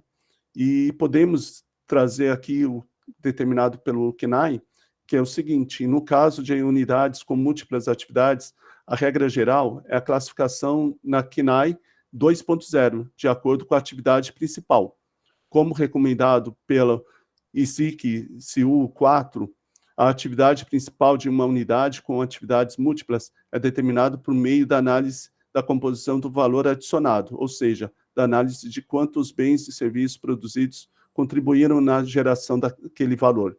A atividade com valor adicionado mais alto é a que vai representar a atividade principal, ok? Então, essa análise precisa ser feita para todos os estabelecimentos da empresa, tanto matriz como filiais, em todas as suas bases territoriais, porque dependendo da base territorial, pode mudar alguma norma, alguma forma de poder trabalhar esse enquadramento.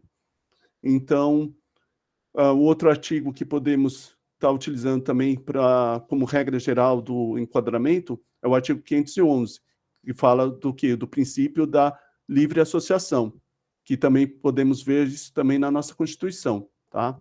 Então, essas são as normas mais importantes que eu levantei sobre o enquadramento sindical, né?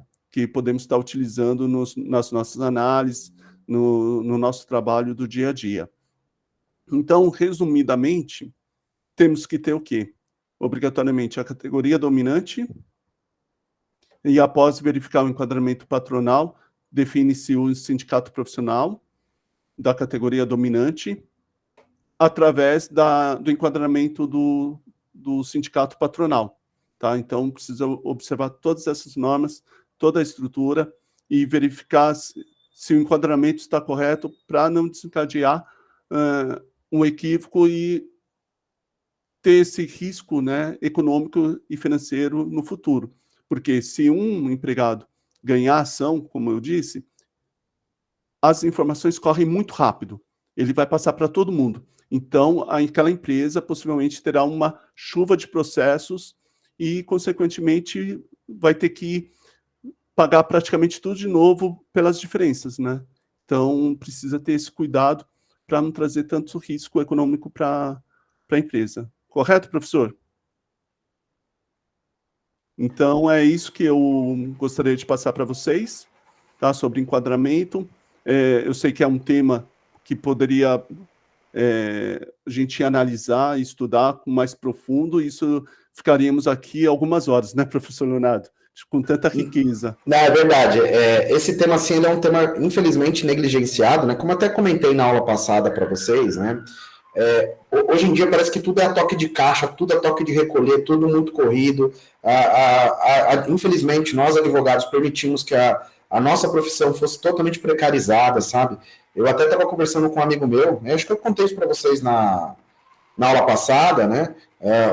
Uma pessoa, né? Um profissional da área contábil, ele procurou meu escritório, mas isso foi o ano passado, para que eu fizesse uma parceria com ele com relação à abertura de empresas, né?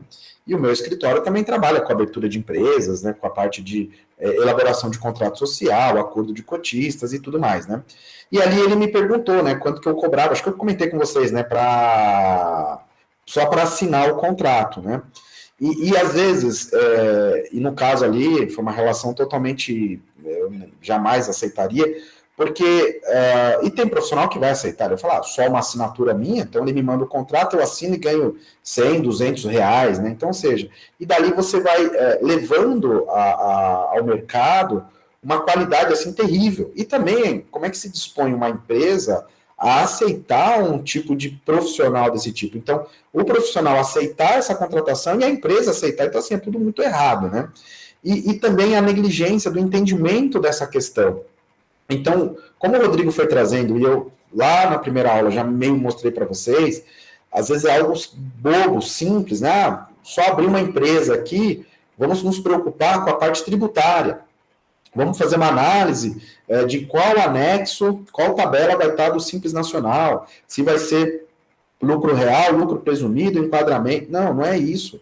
Essa parte, esse profissional é fundamental também.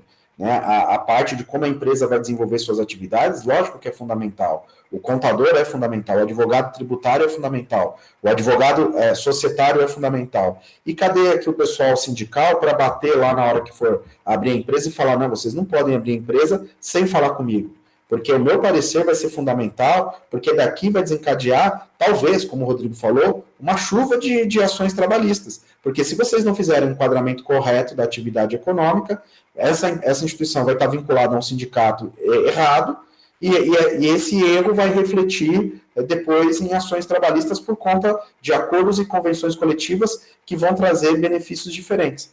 E a título de exemplo, né, só para vocês entenderem como isso é grave, como a advocacia está sendo muito precarizada, e os advogados, pessoal, a gente tem que ter mais postura com relação a isso. Eu tenho uma atuação, né, pontual, foi uma contratação pontual para uma empresa até grande no ramo de alimentação. São muitos restaurantes que essa empresa tem.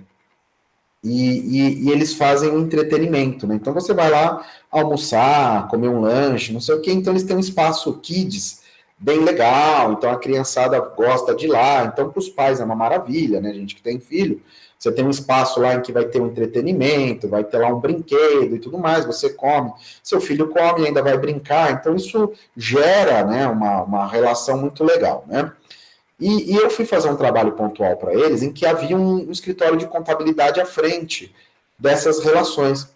E o escritório de contabilidade fez um planejamento sindical. Olha que legal, pessoal. Está todo mundo se metendo na área do direito, né?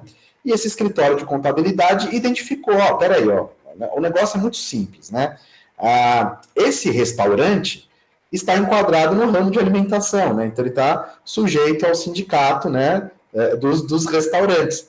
E os funcionários, né, o garçom, o cozinheiro, etc., também, logicamente, né, como decorre, né, a categoria profissional, eles estão enquadrados nessa categoria E os benefícios, né, não só benefício, tá, pessoal, mas desde do piso salarial, etc., né, enfim, decorrem dessa relação, né, que é maior. Então, ou seja, um garçom ganharia tanto, o segurança tanto, o pessoal da cozinha tanto, enfim, tudo baseado nessas relações sindicais.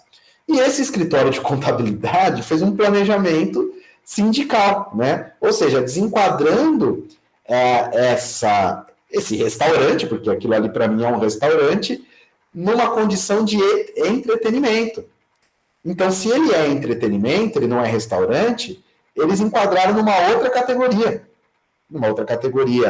econômica e, consequentemente, os profissionais que ali estão foram enquadrados, todos eles, mas isso não foi de agora, tá, pessoal? Isso daí tem pelo menos uns 2 anos, mais ou menos, né? Todos eles foram enquadrados nessa categoria de entretenimento. Então, o pessoal da segurança, reduziu aqui, o pessoal dali foi tudo reduzido. Então a gente está tendo um ganho, né? Porque nós fizemos o desenquadramento sindical. Eu só fiz um trabalho pontual para eles, tá, pessoal? É que a gente não tem tempo para tudo, né? E geralmente nasce essa curiosidade quando eu estou dando aula, né? Mas eu poderia pesquisar para ver se já tem alguma ação trabalhista, ou até mesmo conversar com algum colega que ainda esteja trabalhando para essa instituição. Mas, assim, eu, na minha humilde ignorância, né, da situação, né, não vou me colocar aqui como um conhecedor, mas eu tenho quase que certeza que vai ter ação trabalhista, pessoal, não tem como falar. E até porque, com as pessoas que eu trabalhava dessa instituição, elas relatavam uma relação trabalhista já muito ruim, porque essas pessoas que ali estavam exercendo a sua profissão, elas são submetidas a muitas horas de trabalho. O pessoal que faz o entretenimento infantil, eles usam roupas, e são roupas quentes, e o trabalho é precário, ganha pouco. Então, eu entendo a questão, logicamente, que quem desenvolve uma atividade econômica quer ter lucro. Ninguém vai desenvolver uma atividade, ninguém vai abrir um restaurante pensando em ter prejuízo. Ninguém vai abrir um restaurante só para um aspecto social, para geração de emprego e renda. Quem abre um restaurante quer ter lucro com relação a essa atividade. E até aí, na minha humilde opinião, e baseado na Constituição Federal do nosso país, isso está tudo certo. Mas só que a nossa Constituição Federal, no artigo 170, que estabelece a ordem econômica, ela não desvincula o aspecto econômico também do aspecto social. Então, você tem que ter uma responsabilidade social nessas relações. Então, ainda que eu verifique um benefício, porque tudo é baseado na parte financeira. O profissional aqui, no caso, né, que estaria dando parecer sindical, ele tinha que ter sido categórico, né? Você não pode fazer isso daí. E demonstrar os prejuízos, não somente financeiros diretos, mas também reputacional, né? Como é que você pode, né? E isso sendo vendido, né, como uma imagem na internet, essas coisas. Como é que você vai levar o seu filho? Você está levando o seu filho numa lanchonete, só que o rapaz que está ali vestido, né, de um personagem, está sendo explorado. A pessoa que está ali, e você vê isso, pessoal, sendo entregue, né? Porque quando você chega nesse local, é nítido o sofrimento daquelas pessoas. Elas não têm ânimo para trabalhar, entendeu? Porque já ganha pouco. Né? Ganha, sei lá, 1.600, 1.800. E aí eles fazem um desenquadramento para o cara ganhar 1.400, para economizar 300 aqui, 300 ali. Então, são medidas que trazem um retorno financeiro imediato, mas que não necessariamente ele é saudável ao longo do tempo. Então, um departamento de compliance, é claro, se eu for professor, mas nem vai existir, um departamento de compliance nem seria ouvido. Claro, por quê? Porque a alta administração, quem manda nessa empresa, jamais vai ter essa cultura, entendeu? Então, ele criou essa empresa com um propósito, talvez até queira vender, ou enfim, a gente não sabe o que vai ser feito. Mas isso é um exemplo, né, dessa falta de compromisso, dessa falta, na verdade, ética, profissional, e até mesmo se espera aí que essas práticas sejam coibidas, né? Não sei se vocês já vivenciaram algo do tipo, mas eu fiquei bem estarrecido aí com esse planejamento sindical totalmente atrapalhado e realizado. Certo? Então, vamos lá. continuando aqui. Muito obrigado, viu, Rodrigo, pela sua participação. Opa, paramos aqui na terceirização. Ah, não, isso aqui é da aula passada. Peraí, deixa eu voltar para cá, pessoal.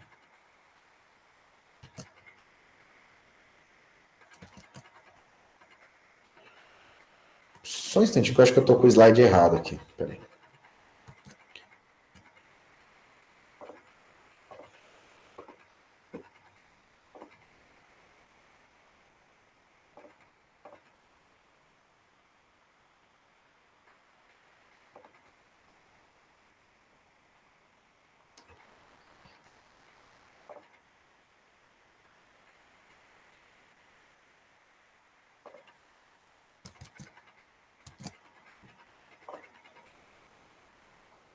Acho que agora vai. Pronto. Bom, enfim, então a gente parou aqui, o Rodrigo explicou para a gente o enquadramento sindical, e aqui eu continuo, né? Então a gente parou na parte da terceirização. Então também, como eu já havia mencionado anteriormente, cabe ao profissional que vai cuidar, né, dessas práticas internas, né, principalmente ligado para a área trabalhista, que se investigue, né? Como eu falei, nem tudo é dinheiro, tá, pessoal? Lógico.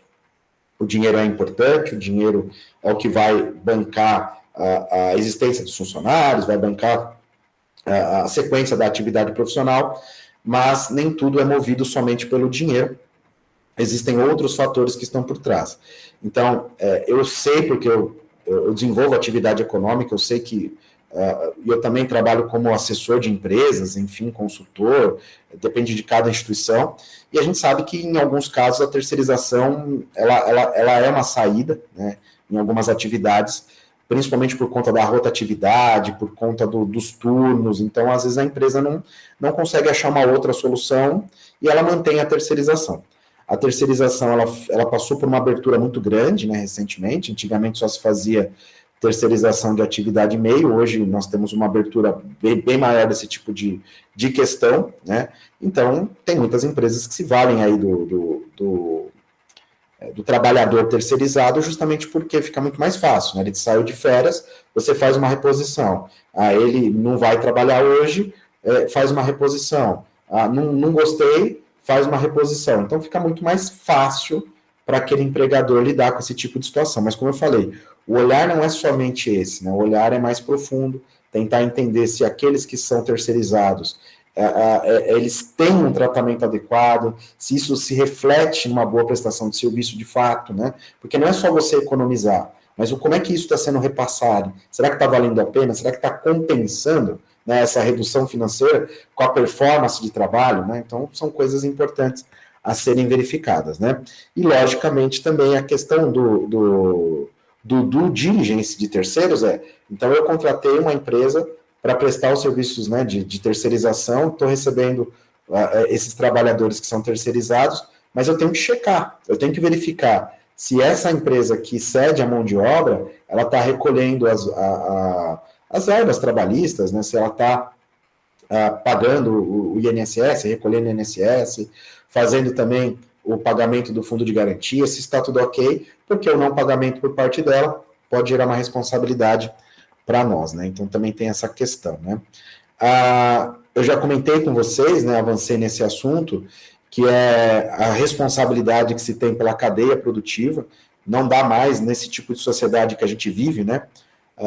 Para você imputar a responsabilidade só para um, justamente sabendo que você está sendo beneficiado por essas práticas, né? Por isso que eu citei para vocês a questão do ESG, e também citei na aula passada que a Bovespa, né, exige que na verdade a B3, né, a Bovespa é o nome comercial, a B3 é o nome de registro, né, da instituição, ela exige que as empresas que façam negociação de ações na Bolsa de Valores, elas tenham, né, práticas do ESG, né, e tem que ser devidamente comprovado, tem protocolos, não é só de fachada, tá, pessoal? Cada vez mais vai ser exigido e fiscalizado esse tipo de questão, né? seria uma retribuição, né? A gente explora uma atividade econômica, mas deixa um legado ambiental, deixa um legado social. É claro que isso ainda fica meio que um monstrinho, tem empresa que é mais engajada, tem empresa que é menos engajada, mas como eu falei, se a sociedade não conhece essas relações, ela também não sabe exigir, né? Então, se a sociedade não entende essas práticas, ela também não consegue cobrar. Então, por isso que o conhecimento não é só do segmento empresarial, mas de todo, né? Às vezes o consumidor, se o consumidor tem essa consciência, ele consegue exigir melhor, então é todo um aspecto cultural, né? Aqui eu já falei para vocês. Tem também uma análise, né, que você pode fazer durante o contrato de trabalho do empregador, daquele que você está prestando consultoria, enfim, ou se você tiver numa condição de advogado de sindicato, né, identificar ali o chamado dano existencial também, né, então isso é um caso que tem sido muito analisado por conta de, isso gera, né, vai gerar um burnout, né, você expõe a trabalhos excessivos, né, sem basicamente descanso, as férias são sempre suprimidas, meio que força ela ser revertida, né, parte dela, né, um terço de férias sendo vendido, né, como se é conhecido dessa forma. Então, tudo isso tem que ser analisado, né, então até que ponto a empresa pode fazer isso, pode estar envolvida nessas práticas, né. Com o home office, né, teve um banco famoso que foi condenado, né, também pelo dano existencial, porque o que as instituições elas sentiram, né? Então, e escritório de advocacia também tem muito equívoco com relação a essas práticas de home office, né? Então, tem muitos empregadores, né, pautados em velhas práticas, né, que querem controlar todos os atos de seus funcionários, né? E é claro, a gente sabe, tem muito funcionário que tem desvio de atenção, passa muito tempo em celular, vendo coisa indevida. Então, tem, logicamente, o lado, né, que o empregado às vezes não colabora. Mas também tem muito a nossa atividade, né, uma atividade mais intelectual, você não consegue produzir 100%, né? Você tem que ter aquele momento de descompressão, né? Dar uma pausa, tomar um café, respirar, para que você possa produzir, seja uma petição, seja um artigo, seja o que for, um parecer, né? O profissional tem que ter. E esse banco, ou até mesmo tem muito escritório de advocacia, que passou, já que eu vou colocar você no home office, não estava muito afim, mas tudo bem, né? Vamos lá. Então agora você tem que produzir o dobro, né? Para provar que, né, na sua casa você não está perdendo a performance, muito pelo contrário, está sendo uma performance maior. E esse banco, ele começou a exigir, porque como você está, né, fora dessa fiscalização direta do empregador, então os trabalhadores estavam exercendo aí 12 horas por dia, né? E aí ficou comprovado, né, no caso aí a instituição foi punida por conta dessa prática, né? Aí tem os aspectos, né, de responsabilidade civil, né, e a gente sabe, né, de acordo com o Código de Processo Civil, sempre de forma objetiva, né, pelos danos causados aos seus empregados ou em razão dele, né. Também citei para vocês, né, a questão da anticorrupção, né. Quando eu começo a falar de anticorrupção e no aspecto trabalhista, né, tem gente que acha que eu estou maluco, né, o que tem a ver o direito econômico com o aspecto trabalhista, sindical, né, tem tudo a ver, porque às vezes a instituição ela quer explorar uma atividade, né, e coloca a venda daquele serviço, daquele produto a qualquer custo, e às vezes o empregado que ela está também endossa essa condição, começa a se envolver nessas práticas, né, de formação de cartel, de concentração de ato, né, então, ou seja, eu sou um funcionário da empresa e aí a minha função é vender medicamentos ou conseguir licitações e a empresa, não, faz o que tiver que ser feito, o importante é ganhar essa obra, o importante é vender esse produto, não vou querer saber qual foi a origem dessa venda, eu só quero saber o dinheiro entrando, né? Então a gente sabe, né? Aqui tem o artigo 5º, né, da Lei Anticorrupção, constitui atos lesivos à administração pública, seja ela nacional ou estrangeira, todos aqueles, né, praticados por pessoas jurídicas mencionadas, né, no artigo 1º da lei, que atentem contra o patrimônio público. Isso aqui também, né, pessoal, é uma improbidade administrativa, além de ser uma prática de corrupção. E o que isso tem a ver, professor, com compliance? Volta para a aula número 1.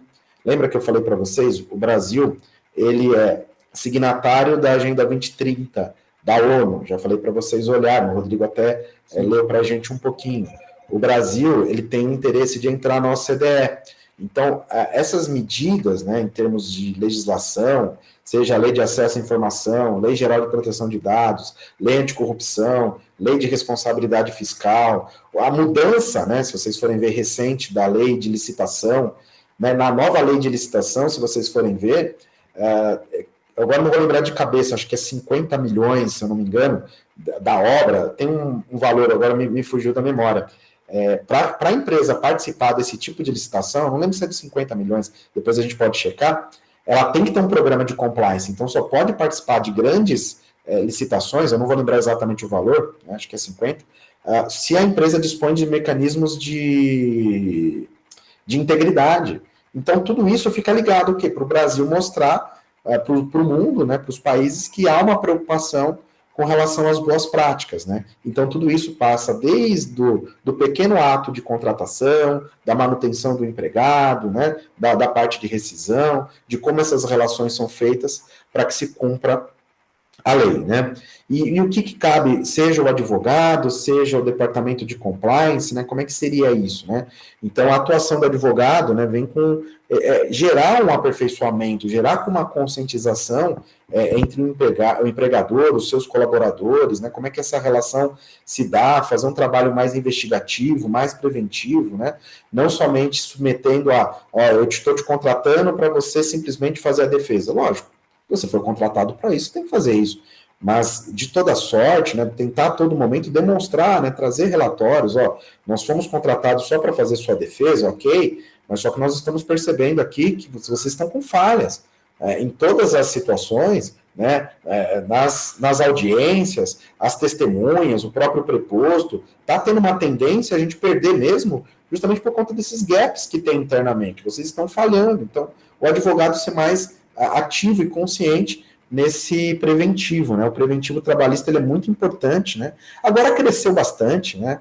Mas eu confesso que há 10 anos, por exemplo, de todas as áreas que eu já tinha trabalhado, né, a parte tributária tinha um bom preventivo, a parte civil tinha um bom preventivo, o pessoal da área trabalhista não tinha essa visão, e hoje em dia isso cresceu muito, né? Fico feliz.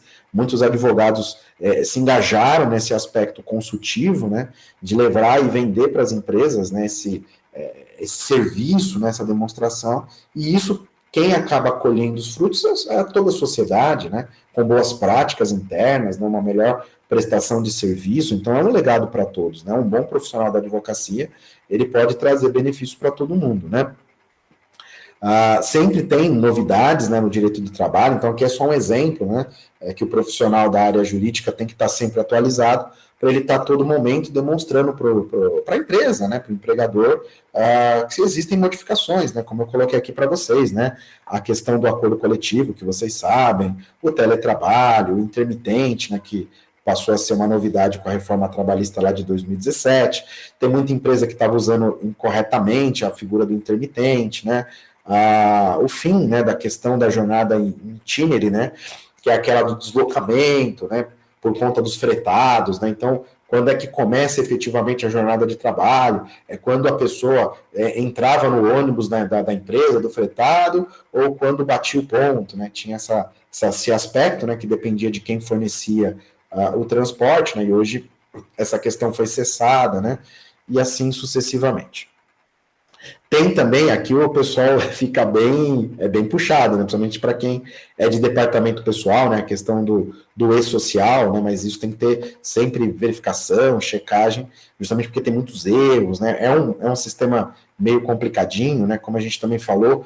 Eu estou correndo um pouquinho, pessoal, para bater o nosso horário, né, isso tudo já foi comentado, né, a questão da própria auditoria, né, então trabalhos pontuais de verificação documental, né, é sempre importante checar se está tudo correto, né, então tem bastante serviço para o profissional da advocacia, né, para ele ofertar, para ele divulgar para os seus clientes, né, então às vezes o cliente contratou para uma coisa, mas às vezes é importante o profissional demonstrar que existem mais possibilidades internamente, né, então aqui eu cito também o papel de se entrevistar, né, entender quem está ali na condição de colaborador, né, se ele concorda com algumas práticas, se ele tem sugestão, uma empresa que abre esse espaço, certamente ela tem mais facilidade no relacionamento, né? Quando ela vai exigir, o empregado, ele sente que, pô, vale a pena porque essa empresa, ela tem um olhar mais sistêmico, né? Então, quando a gente precisa, ela escuta. Então, são relações mais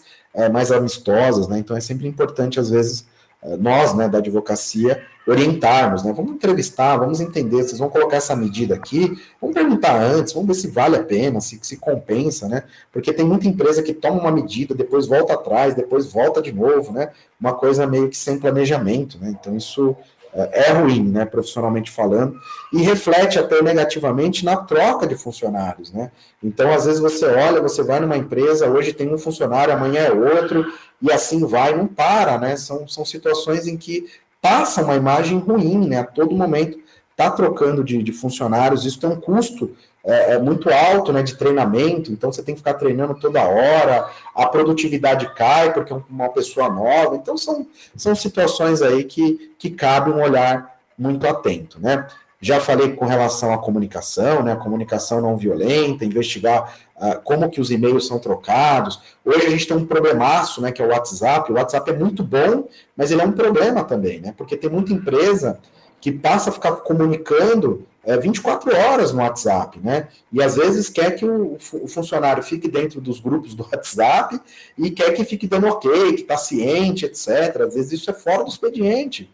Pô, como é que você vai ficar mandando mensagem fora do expediente? Isso vai refletir numa reclamação trabalhista e o sujeito vai pedir horas extras e ele vai ter que ter comprovado daí. Então não pode, né, pessoal? Então a tecnologia ela serve para otimizar, para dinamizar, mas só que quem está à frente da empresa tem que ter bom senso e tem que ter orientação.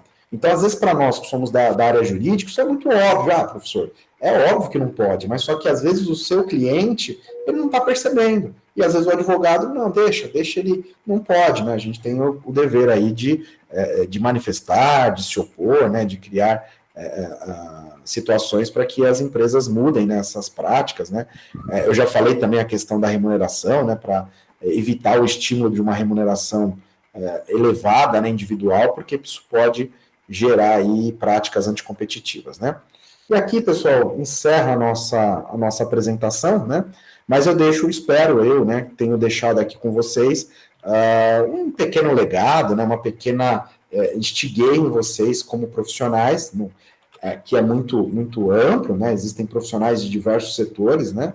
Mas que vocês possam, no dia a dia, mediante a atividade de vocês, explorarem mais isso com os clientes, né?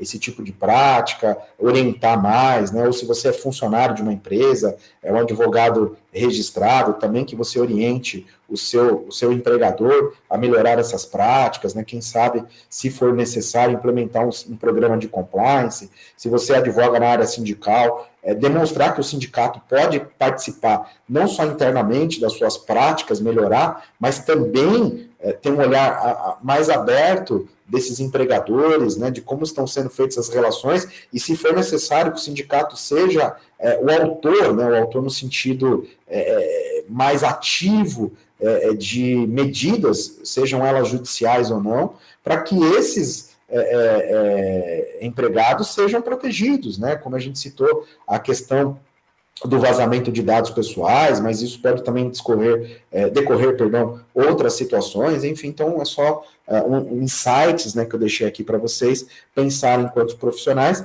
Amanhã, que já é sexta-feira, a semana já está quase acabando, vocês vão ter aula com a professora Ana, né, que ela vai terminar a parte de proteção de dados, mas também tem muito a ver com a minha matéria justamente por conta disso, né, essas práticas de vazamento de dados, essas práticas de coleta de dados, o tratamento de dados também tem que seguir uma boa gestão, uma boa governança, tanto que é previsto na própria LGPD que uma instituição que dispõe de mecanismos de governança, ela vai ter uma redução nas penalidades em caso de vazamento de dados, etc. Então, tudo entra, né, como uma convergência, né, a prática de compliance, a preocupação com o ESG e, logicamente, a proteção de dados pessoais, tá bom? Então, eu agradeço a todos que aqui estão. Cadê a Catarina? Eu fiquei devendo, viu, Catarina? Eu fico muito...